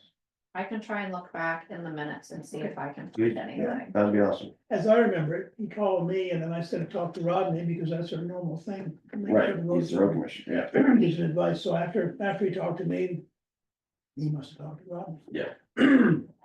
Well, you know, obviously, he has a right to improve it, to make it work, whatever he wants to do, if he bought land. up there. Yeah. However, Does But he doesn't anybody have actually. permission to cut trees on our right of way? Without asking us? No. right, No, the that- town does. But Well, not the landowner does, if they, you know, respectfully ask the road crew. Right. okay, For the road crew, for safety reasons or improvement reasons, has a right. But yeah, if it's your land, he doesn't really, as far as I know, have the right to just start Right, whacking away. at Right. it. I mean, I think even though it's in the right of way, those are still your trees. yeah, So I think in this case, it's more like a legal type thing. right. But he could come in and explain himself like this. yeah, I wanted to get you a phone, I don't have a phone number, I didn't know if you do, but I wish he could be here today, you know. But maybe we can have another meeting where we both are present, you know. I mean, it's not your, maybe it's not your duties to tell him what he can and can't do, but I just thought you should be aware of it. This is gonna be a more common issue all throughout Vermont as people, things get more developed. You're right. And I actually talked to a guy at the state who's involved with the historical preservation. He said, we don't enforce anything, but yeah, we're looking into how we're gonna protect class 4 roads and old structures. Da, da, da. So it's obviously, times are changing, I wish I had bought that land, but it is what it is. I just want to not have him cut any more of my trees. And not widen the road and not take out any stone walls. I'm not saying anybody has permission whatsoever, but Okay, the select board doesn't. According to a right of way plan that I asked for a couple of weeks ago. The select board, it'd be nice if they ask and talk to you, but they don't legally have to ask anybody to cut a tree out of right of way. who does it? The select board does. I'm not worried about it. The town. Yeah, the town, I'm not worried about what the town. I know, I just Yeah. wanted to know that, Yeah. those things can come up missing without Oh, being yeah. asked, but I feel that you always should That's ask. a courtesy, Yeah, absolutely, especially when. Both directions. Yeah, and especially since, my grandparents bought that land in 1942. He comes in 3 years ago and starts just cutting down our old trees that, my grandmother used to walk by every day, So it's very sentimental to me and very disturbing that property is changing so much just because of this one guy with the bulldozer and excavators. And, once again, if you can get a logging truck in there, you should be able to get a cement truck in there, so. I'm asking that he is not allowed to cut any more trees on my property. That's my main thing. And I'm a little bit worried, especially now that he's even more mad at me, I don't know what he's gonna do. right, we'll be in touch with Okay, him, okay, and and I'm open to a calm, constructive conversation between him and I and everybody, if you guys wanna do that, or if it's deemed necessary. I don't have any reason to be angry at anybody. I just want, I just was just that he cut things without talking. yeah, Well, also you wanna take personalities out of it and just say, if a third party wants to improve a road, Yes, that's a What town are the right laws? away on Yeah. somebody else's land, right? There needs to be a right, process. yeah. I would think there's a process. I think there must be laws, because most of what I've heard from other people, and I talked to this guy at state level, is nobody seems to really know. Like what is the real law about the guy buys land and, There's gotta be something somewhere, because you can't go cutting trees anywhere you want. I don't know. I do. And I don't, well, I saw a couple of next major trees on my terrace. I don't think that you can,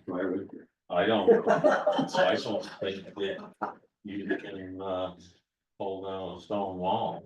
Yeah, there's historical, my friend Stefan Lutz, who does stonework, says there is literally some law of that. There is about some. About historical stone walls, that's like, there's a fee, like $150 per stone you move, or something crazy like that, so there is laws about it.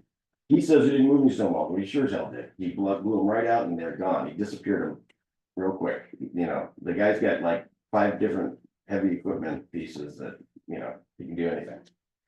So, yeah, all I can say, if my grandmother was alive, she'd be having a heart attack right about now, and that, bums me. All right, thank you for coming in. Yeah, thank you guys for listening. Hopefully next meeting, go ahead. Yeah. Okay, yeah, hit me up if need be, you guys have my. Yeah. So I appreciate your time, thank you for thinking about Alright. it, talking about it. Take care. And I think you could tell him, the select board said, don't do any more until Further, we talk. okay, Well, Verizon- so here's the problem, I don't have his phone number, I don't even know how to read it, so I don't. I can figure it I out. think probably Mariah should actually be the one that speaks for the select board. Yeah. For the letter.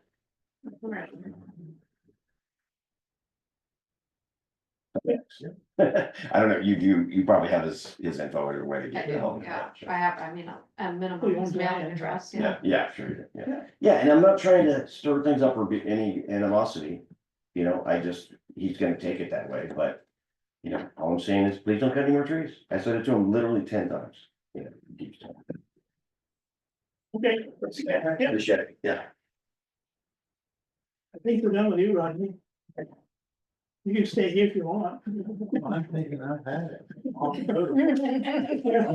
It was the longest you've ever been here. Sandy's gonna think you escaped. Yeah. They're already searching the road, see if I tipped over. Right. Need a flashlight. Well, I think I'll be all right. And if you roll out. You see Rodney walking around, pick him up. Pick him up. Give him a Give ride. Rod a ride home. We get that during the. I can get him on the maybe, motorcycle. Yeah. I'm gonna. Amy Frost, are you there? Here, Rodney, on it. Hi, I'm here. Can you hear me? Fine, thank you. Great. So I'm just here to request select board approval to add a new planning commission member for a 3-year term. What is the name of this person? This is Catherine McGuire. She has been a full-time Tunbridge resident since 2020. She lives right at the, right through the bridge on the Spring Road in the yellow house there. And she, let's see, so she's currently working as an assistant dean for student life at Dartmouth. She has a background in higher ed and nonprofit governance, strategic planning, and she just finished a tenure as chair of the executive board for a women's choral group called Cantabile. So she's interested in joining the board. Or the commission, she's been a couple meetings and, has some ideas and energy, and we'd love to have her. I think we have an open spot, and we, at our last meeting, had a vote and all unanimously agreed we would like to have her join. So I'm just bringing it to you guys now, hoping you'll approve. I like her. No. So make a motion anyway. I make a motion, we have Catherine join, McGuire join the planning commission. Second that motion. All in favor of Catherine McGuire being appointed to the planning commission, please say aye. Aye. Aye. You got it. Done. Excellent, thank you. That'll be, and she's I checked with her and she's willing to do a 3-year term, although we don't really have our terms all staggered right now, but that's great, so. No, she'll do a good job. Amy, I stagger. Come on. Yeah, she's great. So thank you. That'll be fun to have her on board. And I'll let her know. Yeah. I had one other thing. Do we have a minute for me to just present it? I mentioned it to Mariah in an email. It's been a long meeting, so I don't know what you guys. Is there Go time for ahead, me we're to- already here. All right, okay. I'll just throw it out to you. So we did have our planning commission meeting last week, and we have been discussing this idea for several months that we have just got to revisiting and tossing it around. We wanted to bring it to you guys. So the idea is that we would sponsor, along with the select board, a town volunteer fair, similar to one that was held in town several years ago. The idea would be to have like a 3 to 5 p.m. event on a Saturday, maybe in late January, to be held at something big, like at the school even. And then we would want to invite all the organizations in town that have volunteers, just whether they're appointed or just anything really. Neighbors helping neighbors and other things. But I think Betsy Geiser has a list too of like all the organizations. And then everyone would be asked to come, maybe set up a table, and it would be a fair where we'd invite people from town to come around, talk to people, stop by, get some literature, decide how they want to plug into volunteer opportunities in town. So it would be a way to kind of, for new people to get to meet people, get plugged in, and it would definitely help on the recruiting end for those of us on committees, who are trying to find people. And it would just be kind of a nice social event to have in advance of town meeting. So that's the thought, and you can ponder that. I mean, there's no rush, but we would love to have a co-sponsor with the select board and be able to put something out saying, we're doing this event, and yeah. Especially for possibly picking out new volunteers or whatever. Right, Just exactly. People becoming Just more like aware. Catherine, right? She's not on any town committees, right? Yeah. So the more people. And we have a lot of new people in town. Yeah. Yeah. And I think, Brenda had talked about a while ago, sort of making like a post in, or writing something up for the quarterly and, you know, saying like, kind of a fun thing about, oh, we have these positions available, you know, you get endless satisfaction, no payment, you know, that kind of thing. But we could do something like that too. But then we thought this would be a nice way to do something social and like really meet people in town and, you know, populate committees, get these volunteers in, plugged in. Okay. Sounds great. All right. Well, that's a- we'll continue to sort of work on that and I'll just keep you updated. And if you're, you know, now that I know everybody's okay with it, we'll just kind of look into planning some more of this and let you know. Okay. It's a good time as far as with town meeting coming up, that people could either Mhm. Right. appointed, run for something, or, you know, fill vacancies too, which we have plenty of. Yeah, and I think we always end up getting to town meeting and then people find out about positions and think, oh, I wish I'd known, I would have, you know, done more, or I could have gotten involved. And like you said, John, this way we're catching them and channeling their enthusiasm prior to March. So, Yeah. all right. Yeah. Well, thank you all. I appreciate that. Thanks for the That's for airtime. Right, Okay. thank you, Amy. Thank you. Yep. Amy. Good night. Thank you.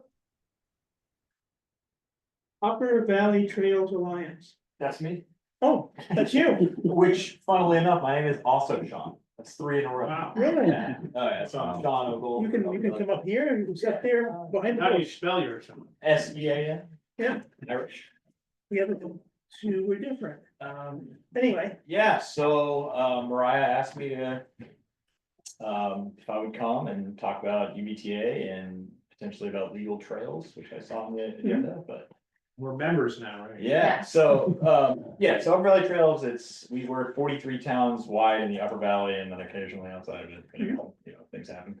I am the trail programs director and I actually live in Tunbridge on Gee Hill Road. I'm the very last do? house right before the end. Which road? Gee Hill, south, west one. Yeah.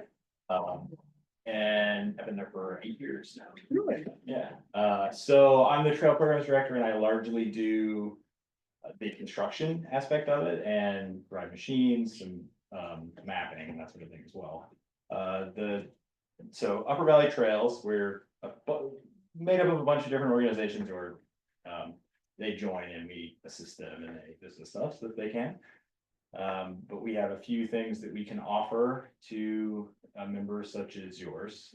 Since you joined, and I heard that maybe Michael Saka like also joined for another year or something. So, yeah, so one of them paid for 1 year and then Michael Saka paid for a second year. That's nice. So Yeah. we're signed up for 2 years Yes. already. So one of the things that that's 6 hours of time that you can spend on just about anything, really. I do a lot of assessments for trails or construction projects as well. We can organize volunteers to do a day, or use your own people if you had one. A lot of people use that on assessments, though. If they have something specifically they want to look at, I can look at it and be like, I would do this or not. Yeah, that's a good thing. Some of the other things we have a lending tool shed that has a huge library of specialty trail tools. So if you have a group that wants to work on a trail in your town, just let us know and you can come get them whenever, or I can bring them to you since I live here. That's a good one because you know it's a lot of specialty hose, and I also have a hoist that'll lift giant rocks. You know, rock tools, chisels, chainsaws. So you're able to check those out without us, of course, or I can use them as well. We have, if you want to promote them, we have a website called Trail Finder that you can put your trails on and promote them or not. It's like All Trails or one of the other ones. Some people use it for that. What else do we have? We have a resource library on our website, and my boss and our development director have a lot of experience in sort of the legal side of it a bit. If you have something you want us to weigh in on, we try not to get too involved and let the partners make their own decisions. I know of a very renowned one that I don't actually know enough about here in this area. But we could just say, this is what's happened in other places. These are what some of the laws are. These are some of the resources, that sort of thing. So any questions about that so far? Yeah. Like, what about sort of soft consulting, I guess I could call it, where like a wetland you know, mapping and things like that, like if we improve a trail, are we gonna run into? Yeah, so that, AR? right, so that would be a big part of using. Some of the people we work with all the time, the state, or many of our other projects, and say, these are what the regulations are for that, and this is what will apply, and this is what triggers it, and this is what does it. We actually do a ton of projects that. Specifically build things that won't trigger wetlands. Which, you know, it doesn't always work. Shoreline is a little more rigid than wetland, but wetland, if you don't excavate into the ground too much, you can get away with it. So I just built a 800-foot boardwalk in a wetland and it didn't trigger it, and that was, I'm pretty sure that was legal. I know it wasn't. I mean, it's something like 1,500 square feet of disturbance and it was below that. Yeah, so is that one of the issues coming up? And yeah, I can imagine. And so I'm a GIS person. Can pull up some of the maps and look at what data is available and compare it and then give a guess. But then there are also stations that you can, you know, that do that. That'll come out and tell you not to do things you should, or they even. Yeah. And this works for both, say, municipal trails, like in our town forest. Yeah. Our legal trails. Of right, course, which we're just yeah. talking about. Or what about, you know, sort of town, a network of private trails, like Yeah, on, you know, that connect to town. totally fine. Our only stipulation in our bylaws is it has to be a public access trail, but it can be private land. In fact, most of the places we go Like Bass Trail. are probably technically private. Yeah, if we didn't have 70% of trails in Vermont are private, so that's totally fine. And we'll work on any of this. I don't know, we'd say that 70% of private trails, publicly accessed trails are on private land. And Vermont is great for having those available to you. Yeah, so I did a project in the town forest maybe 6 years ago. Cutting something for them. I think that was the last thing I actually did in Tunbridge.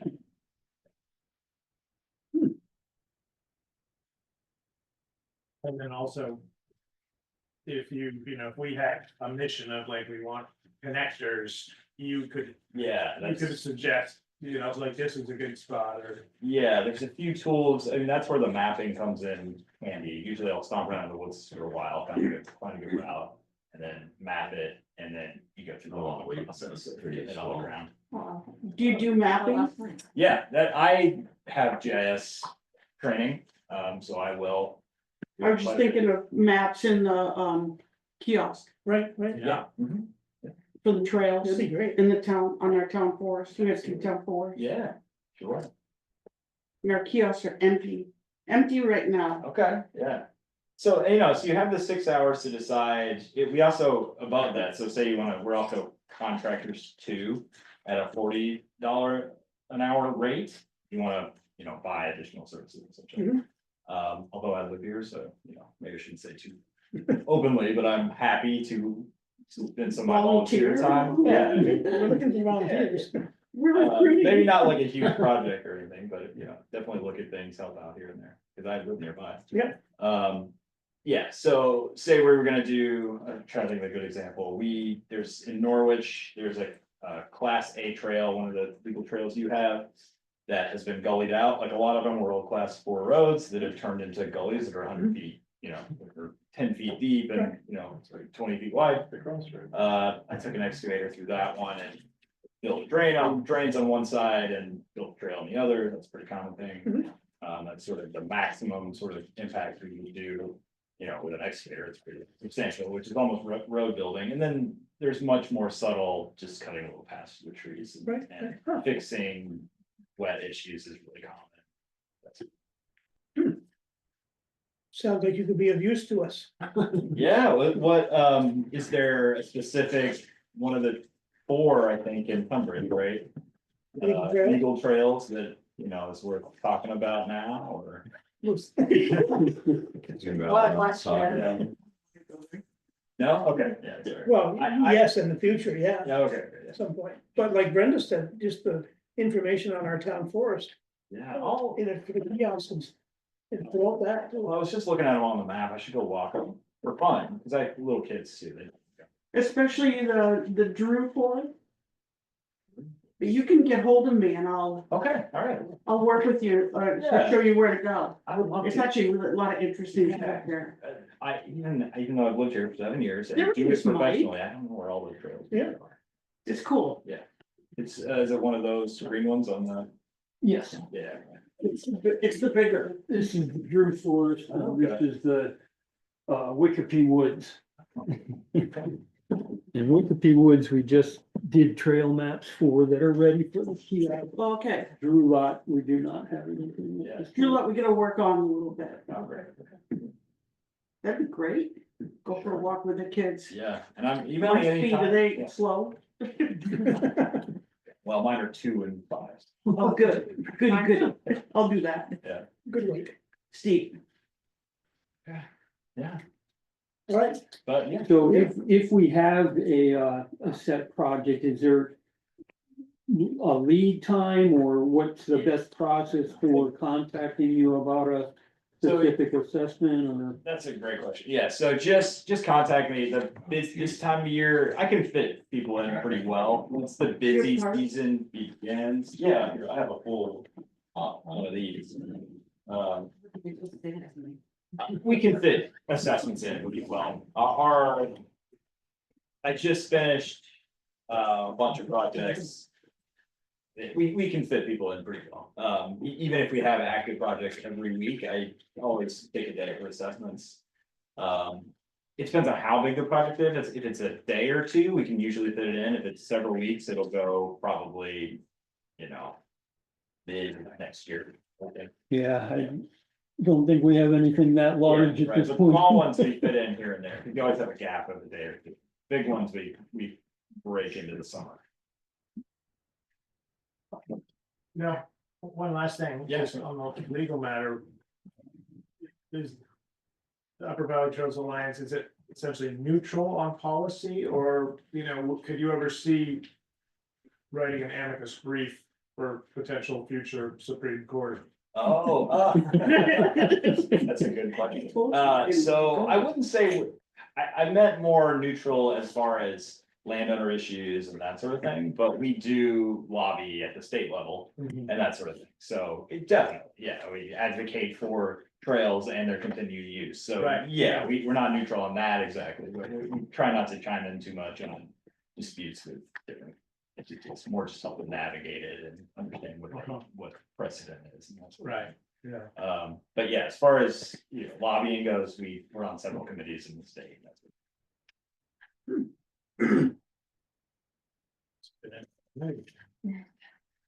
Oh yeah, I love town ones too. Yeah. all right. Well, thanks for having me. Yeah, you're welcome. Thanks for Yeah. coming in. Thanks Nice for meeting you. coming. Yeah, you too. I'll be around. Brenda will be in touch. I'll be here for probably ever. I hope so. You look at Now, that. now This we pamphlet. can actually get to your house on your road, figure out who were it. Yeah, oh, you always could with me, but yeah, I always go down Gage Hill. No, Post Farm. That's how I get paid there. But it was rough. Is your telephone number in here? Yes. Me too.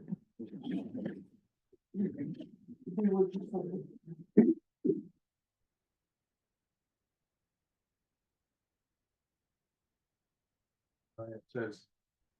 Do not feed honey to children under 1 year. No, I know you're not Don't be flying in the new one. They probably wouldn't like the spice. Actually, Actually, yeah. Right, here's the name of the telephone, it's the right number, right there, right? Yeah.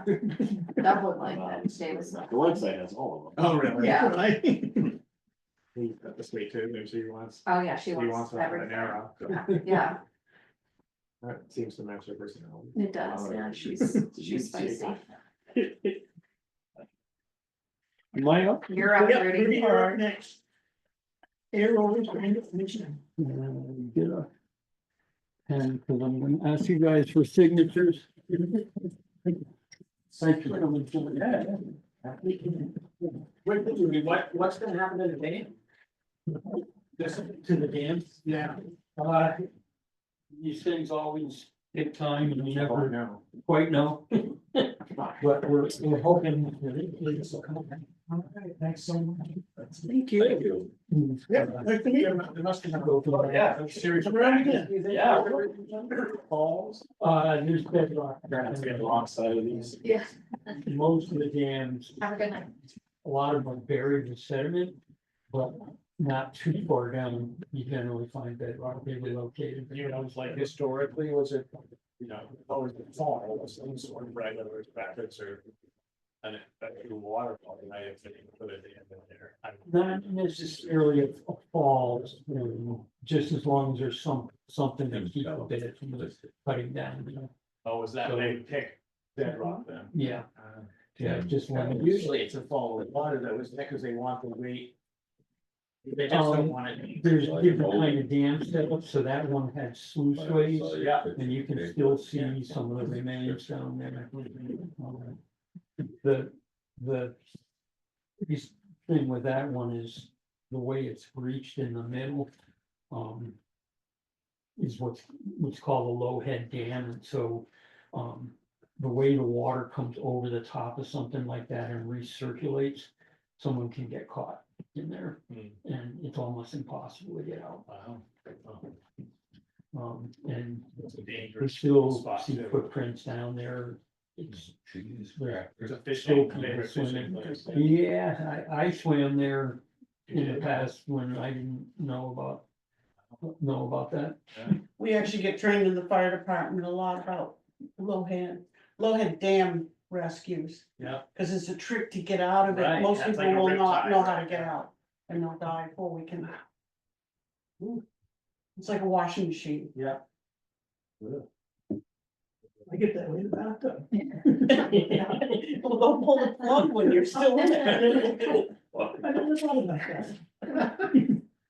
In time, you'll be safe. I always done it. What do you have for us? So I have an errors and omission certificate that I would like to submit for your approval and signatures on the pink house. Have been assessed, and lowered to salvage, and we didn't enter it. So I'd like to get that onto the grand list for this year, which would reduce the value of that property from $725,100 to $699,300. Not the pink house. Right, it's like, wow, But imagine that it's box. it's part of the larger farm.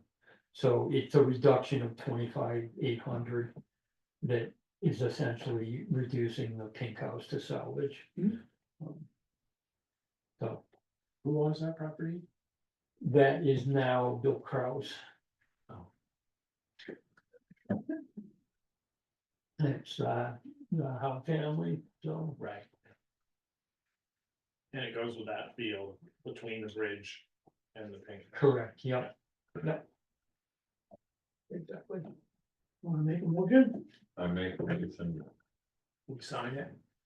So that we sign. Yes, so we have list of signatures already, so. I expect that. You guys All in favor, say aye. sign on the right-hand side there.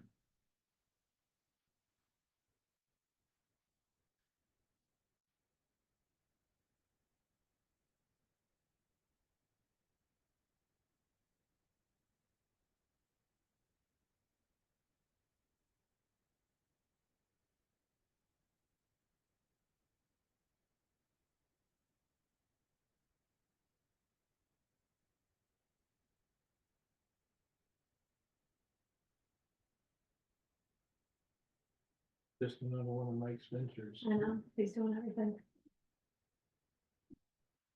I got that at the co-op the other day. I've been hearing it's like very good.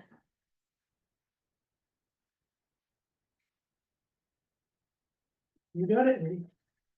Thank you. Thanks. And then I will. Doesn't have to be tonight, but I'll do You the don't want my picture. certified. I'll go get it. Great.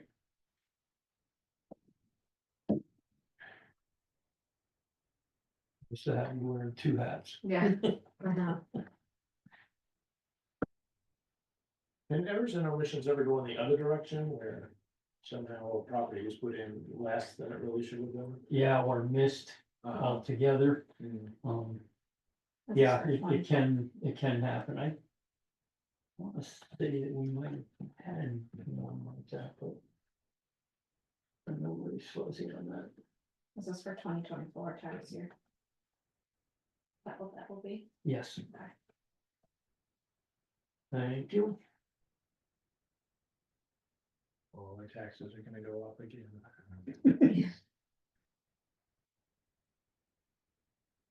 Wait already. Thank you. You're welcome. And that becomes part of the grant, yes. We'll have another, well, I will probably show you the other list. We don't actually need your signatures on, but all the late homesteads that get filed are also technically errors and omissions. But we're not required to get select board approval of those once they are due to related homestead filings. Anything else? That was it for me. That's simple. And I don't know if they'll add anything on it. You can't see them, so. Hasn't spoken up yet. Okay, All right, Thank well, you. thank you. thank you. Thank you. We'll move on, being ladies behind us. You're next. Time they're back.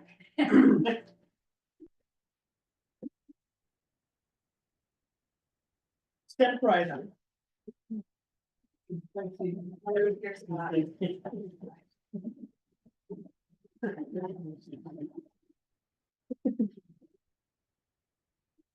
What do you have? What I have is, as I try to work on the emergency director plan, how that works, learn more as I go through it. One of the things that cropped up from last year's flood was a flow that I have to take on myself as I learn it.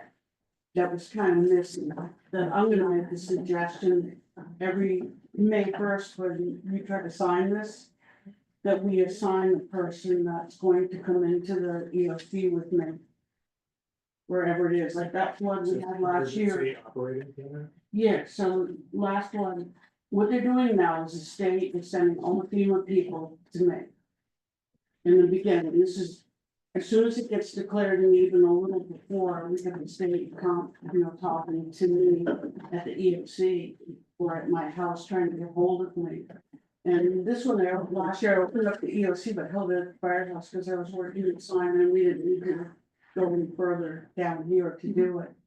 But, I take this on myself, the lack of connection, and I was aware of this, but I didn't realize how important it was until Mary Ann's trying to pick up the drop balls. And I had like mucho meetings with FEMA people before you were even brought into it, so there was a lot of lost stuff, and God may not understand how it works too. But what I'm gonna suggest is that every time before we sign this emergency plan, that you as the select board assign the person, it's probably gonna be one of the paid positions. Whether it be you, Mary Ann, or Mariah, whoever's in that position has to come pretty early to the EOC when we open it. Because we're sort of working on the ground and that emergency stuff, but Rod's actually starting to do work. And he's real clear about that, so someone's gonna be documenting it right from square one. We're aware of it, we're trying to open the roads up, we're trying to get to people. So, How does it connect with the onion layers of FEMA that Mary Ann's run into too? so when she has to fill, she can probably answer that better than me, but. The flow is inconsistent coming out of our town that I take upon myself. That, that's why I'm here to see if we can correct it, and that's the thought I've come up with this week. And you're gonna have to okay this position, because it probably is a paid position. Probably one of the paid people in town. Okay. It's gonna have to come sit with us and start taking notes. And getting on Rod, and maybe have to be brought out to Rod. To see what they're actually dumping. They don't have a lot of time to talk, then we're, trying to get to individuals' houses. But sometimes, he would say, if I'm gonna go in there, I might as well make the road right now. And so someone needs to be there right then, And we can make that happen out of the emergency center. Mhm. You know, we knew all the ways to get around all the washouts, and it was still flooded. But it makes sense to have somebody who has a relationship with FEMA people already.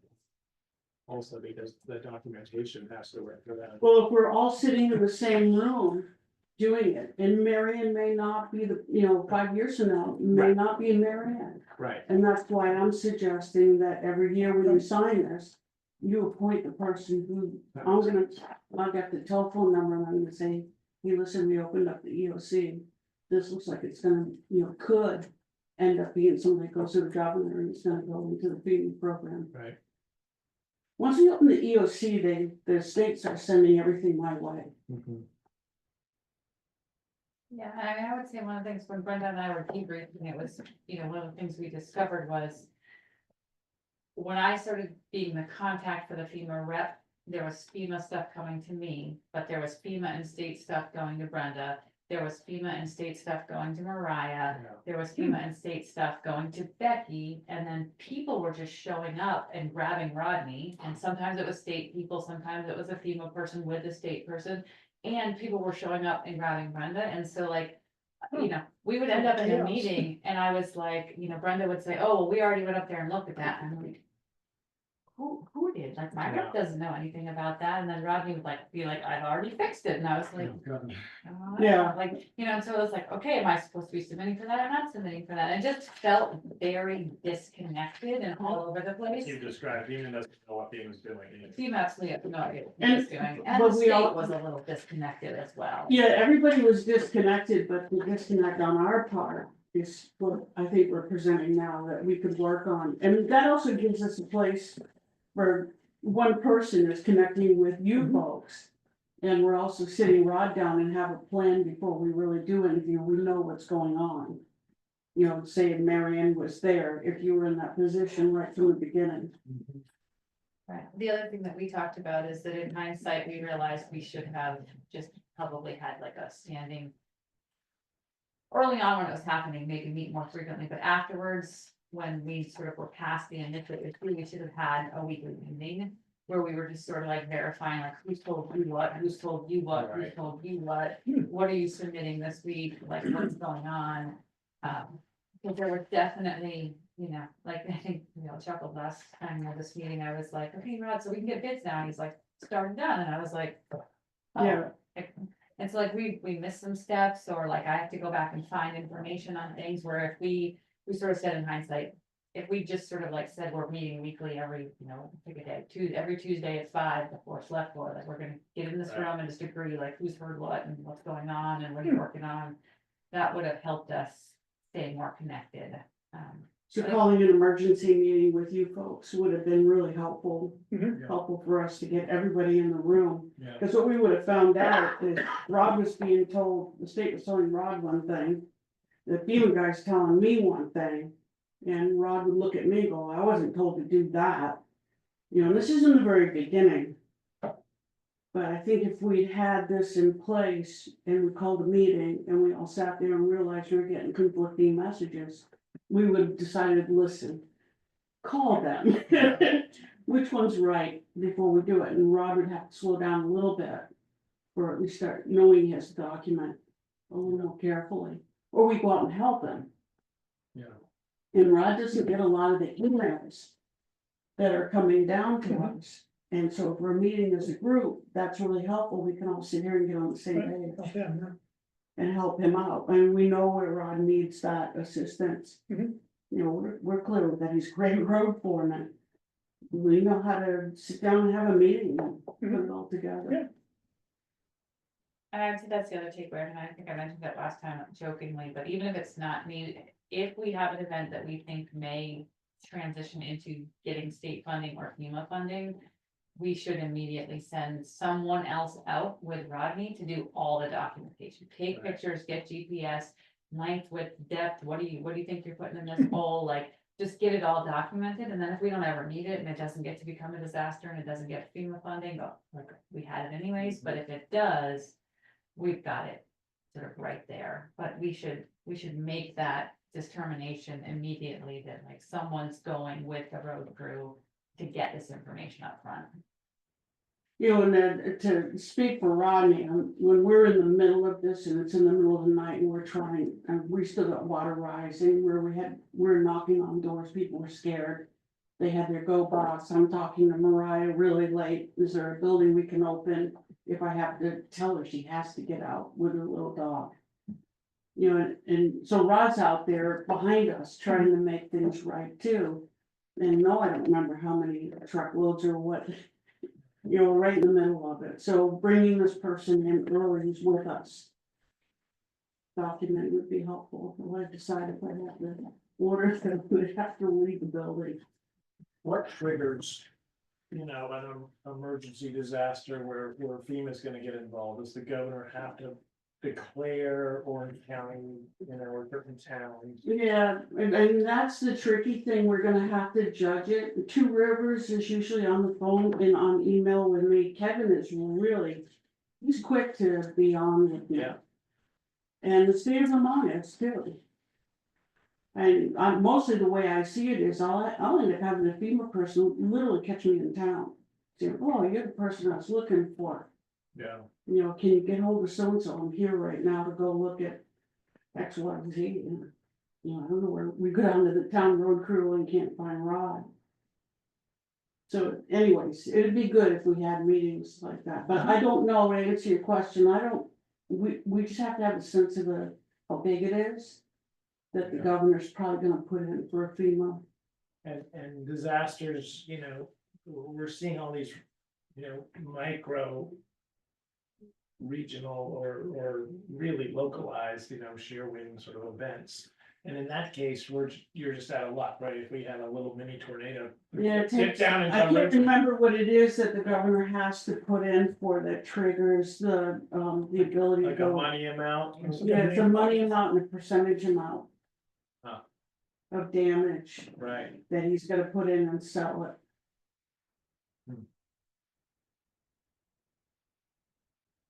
And there's only so much, you know, as everybody's found out, there's only so much they could do, and Amy didn't bring it up, but I know the planning commission would like to. Add our voice to, obviously, Peter Welch is on the radio, I listen to that when I'm out mowing. And he really seems to be getting a lot of towns that are saying they're spending $2 in admin costs on the FEMA projects. FEMA is for $1 of repair. Right. And that's not good. And Marion can tell you how much she has to spin her wheels redoing.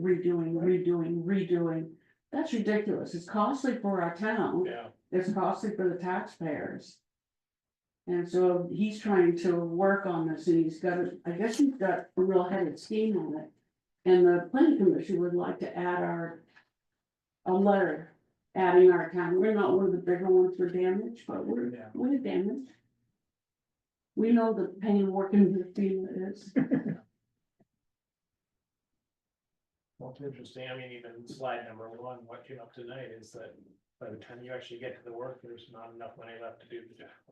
Well, I'm so glad that Steve stepped in because going through the state system, federal system with different buckets of money, there's money pockets there.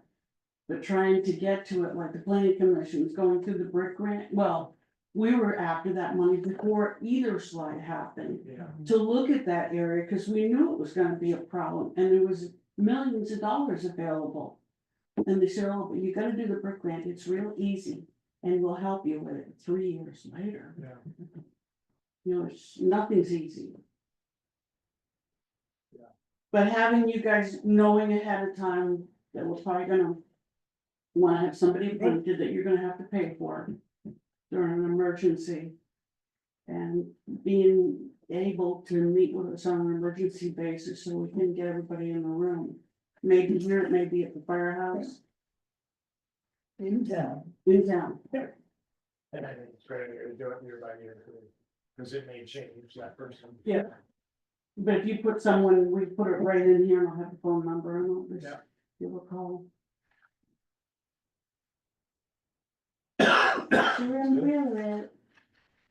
We don't have to make any motions again. No. So I'm just gonna remember, you'll remember that next spring.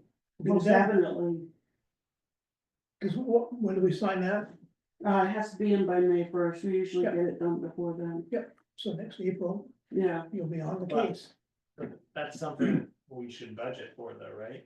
You might want to think about it. You've got a little bit of money in there for, but that, I think you should keep in there. That's for running the EOC. Yeah. Right.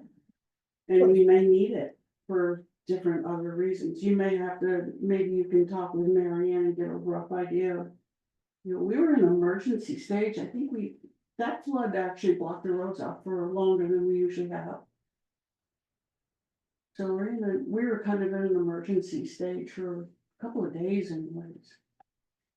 But if we had a few $1,000s, it would help. Oh, most definitely. I would put 3 or 4 in there. I don't know how much it would cost. We're odd hours and I don't know if the person has to stay there every minute. I mean, Simon and I were through the night. Yeah. And the fire department. And we'd go home and then go back down and go out, because the river kept going up and down. Mhm. There was one point where it surged again in the middle of the night. Mhm. And we had 2 houses we were really concerned about. Yep. Looked like big surf outside her deck. Which house is that? The one, as you go towards Eldridge's, where the old dam was there, that's now gone, Mhm. there's that little house down there. Yeah, right. She was close. Mhm. And we were really getting nervous about that. Yeah. And she was the one that was talking to Mariah, getting her help to see if we could find a place to put her out there. You know, we have to order out of this for our sake. Mhm. You know, we don't wanna have to rescue her Right. and put us out. It was huge waves, Just cause I think it was taking the dam Coming out. around that corner, right? Right. And then the other one was Castanier's old place. They were getting pretty nervous. They were scared. Cause they have broken me down. there. Well, and even as I went in one, I had to drive through a little bit of water, and as I went, after talking with them back out, I had over 1.5 feet more water to drive through. Yeah, To rescue the rescuer. Yeah, but I think if we had, you know, a line item at $4,000 or something. Right. It would also just alert people that this needs to happen too. It's the new normal. and I can sit there if we don't use it. Right, exactly, yeah. Thank you. That's all I have. Excellent. Thank you. Thank you. I know it's already been a long meeting, but I have some potentially almost maybe good news. I don't almost dare to say it, but, Don't change yourself.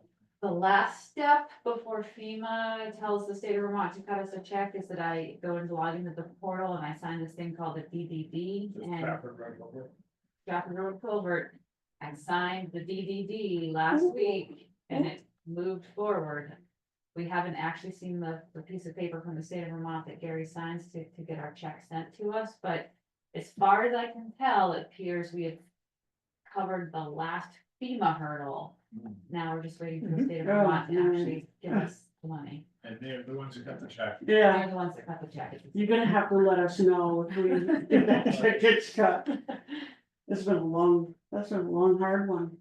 Yeah, so I That's think. a big check. It's a big check. So the first check, the 75% will be 208,000 and change. And then if the remaining 25% comes through with the other legislation, then there's another 70,000 that will be sent. But this initial check will be around 200,000. Oh, it's like Steve's talking like the state's picking up the 25%. Yeah, 25%, but they've not indicated how or when those dollars are coming. The check that we get right now, each time has just been the 75%. So that's 208,000 and change. Still help. But So- Tunbridge has paid 100% so far. We've paid 100%. So Wow. absolutely. So just on the same note of good news, the radio. Yes. So I think I sent an email, but I talked to the person at the state. Gary, it wasn't the same person that you sent me, but that person sent me on to another person, and then for the, there was disaster funds, so $20,000, the way that they wrote it made it sound like you had to use it for something that had been impacted by the July 2023 floods. And it couldn't be something that you were already covering with FEMA money, so we thought we couldn't take the dollars. But, that rep, you know, the person called Gary and said, every other town's taking the money, and I was like, so I called them up to be like, what are the other towns using the money for? Like, I don't understand. And they said the way they wrote it was very confusing, and it didn't have to actually be for anything that was impacted by the July 2023 floods. It had to be something that you would be using in the future to prevent or mitigate impacts of future floods like the July 2023 flood, which is not at all how the exclusion criteria was written for the thing. So, Becky and I were here, when I made that phone call, and Rodney happened to pop in, and Rodney was like, our radios are gonna be going out for the trucks. We need new radios for the trucks. We tried to get it through the other grant, the EOC grant, And they refused, the road crew said they're a whole nother. a separate department couldn't go through that, it had to be for emergency center only. So, we think we can use this $20,000 to get the radios for the trucks, and it will absolutely meet the requirement of this funding. Meanwhile, we had, the state of Vermont had come down for a tabletop exercise. And I cornered some of the people that were running it and had a long talk with that one and another one beforehand, so maybe it all came together and said, you guys don't understand. In a small town like ours, the road crew, the fire department, we're out there all working together. You know, from the wind shear, everything, you're misjudging us to turn us down for that. The road crew has to talk to each other and they have to talk to us. Small hilly town too. So, well, now we got the grant, there's a lot of, I'm working on it, I've actually spent 2 days on it so far. This is a very confusing way, Rod doesn't, radios are not his thing. And it's not my thing, and I'm not enjoying these phone calls. But I'm They're doing, switching to high band too, right? They've always been low band. yeah, the low band is pretty much, unfortunately, low band will do the best in the hills, Right, but they're outdated. yeah. The fire department has some digital stuff, plus we have a tower. Well, we have an antenna at Kay Jorgensen's house, we're in agreement with her. To get them on where they're not walking on us, but to fit it in where they have a separate channel. This is why we need all those components. But we have to get radio people down here that know how to make that happen. Right. And it's really confusing. I can tell you there's John Durkee, myself and Simon are working on these radios to get them in there for that. We're spending quite a few hours trying to get them. This has been a long time. Yeah, and you know, I don't think it's something Rodney could do, I could tell you that. Cause I'm trying to do the majority of the Simon, but. Most of the time we go, what the heck is that? But John Durkee's gonna try to get, I got a free CB tower. I happen to be on the radio, WDEV, listening, and this guy said up in Middlebury had a CB tower he was selling. And I ran up to the house and called, and he said, well, where do you live? I told him what it was for. He said, give me a couple hours, give me your address. Anyways, he unloaded what he has an excavating company. He loaded it all in, he drove it Trading over. He said, meet me at the firehouse, and he had a lot of, he snapped out orders, he's used to having a crew. He said, you don't owe me a cent. Yeah. He Wow. delivered it over here, so it's for the fire department, so. Wow. Kay's gonna let us put it up and we're gonna see if it helps. We're very restricted because Claremont is on our frequency. Claremont was on first, Claremont doesn't wanna hear us. So Claremont got to dictate to FCC how strong we're gonna be, how high our tower's gonna be. That doesn't seem right. It's unfair because we have a hard time hearing each other. Right. But anyways, we're hoping everything will work out. Yeah, and we have a year, so we're okay on that one. We have a year to Mhm. spend the dollars, and we just have The radio. for the radio. So this time next year, we have to have a proof documented in our files in the event that we were audited, but they're not. The guy on the phone told me that you have up to a year to spend the dollars, and then you have to have your audit proof in the files after that. And they have come down, they audited all the stuff we got for the EOC. It came down, took pictures of all the wiring and everything. But And it's done. then the other one is that the brick grant, we are finally having the kickoff meeting that's tomorrow at 2:00. That's the the scoping corridor. I actually think that's what Steve was mentioning. As I had to submit the brick quarterly report, and the brick is the one that is not projected to be done until April. So slide 2 is Sean Kelly. Sean Kelly was well aware of the November deadline. I've been like Yeah. emailing and calling him weekly. Oh, he's the one not returning. Yeah. So, he's well aware of it, and he knows I resent him the bid document showing that, when his bid was approved, it says in the bid document that the deadline is, I can't remember the bid document, we might even say like November 1st, which is Right. why he has assured me it will be done by the end of October, so. But Brick is the one with BHB, and that kickoff is tomorrow, and that again is, we have to have the BCA to apply for the next step of funding. This one we will not have by November 1st, so this would be for the next year's round of funding Right. through that. And that one's not disaster related, that one is the one that happens every year, and my goodness, right, and I can't remember. I thought, actually, the state had told us that, you know, it's been so long with brick rate getting it going, that I figured it might even be gone by now. It was for ARPA state money. It was for the big pot that they call the state ARPA fund. But we were so slow getting it out, I kept seeing all the floods around the state, and I, by the time we get this damn thing, Right. simple damn thing done, there will be no money. Yeah, so well, the last time I talked to Lisa Kolb, she said it would, the BCA will qualify us to apply for there's another large grant that happens every November. And we'll obviously miss this November. If it's done by April, we could apply for next November's pot of money for consideration. So there is some federal grant that happens yearly that this will set us up for. And we did target the Stratford Road during that flood of 23, you know, we couldn't go north or south. So for me to get to that woman up there and keep checking on her, I had to go up Stratford Road, down Foundry, up Stratford Road, down Foundry. Work around, So, thankfully.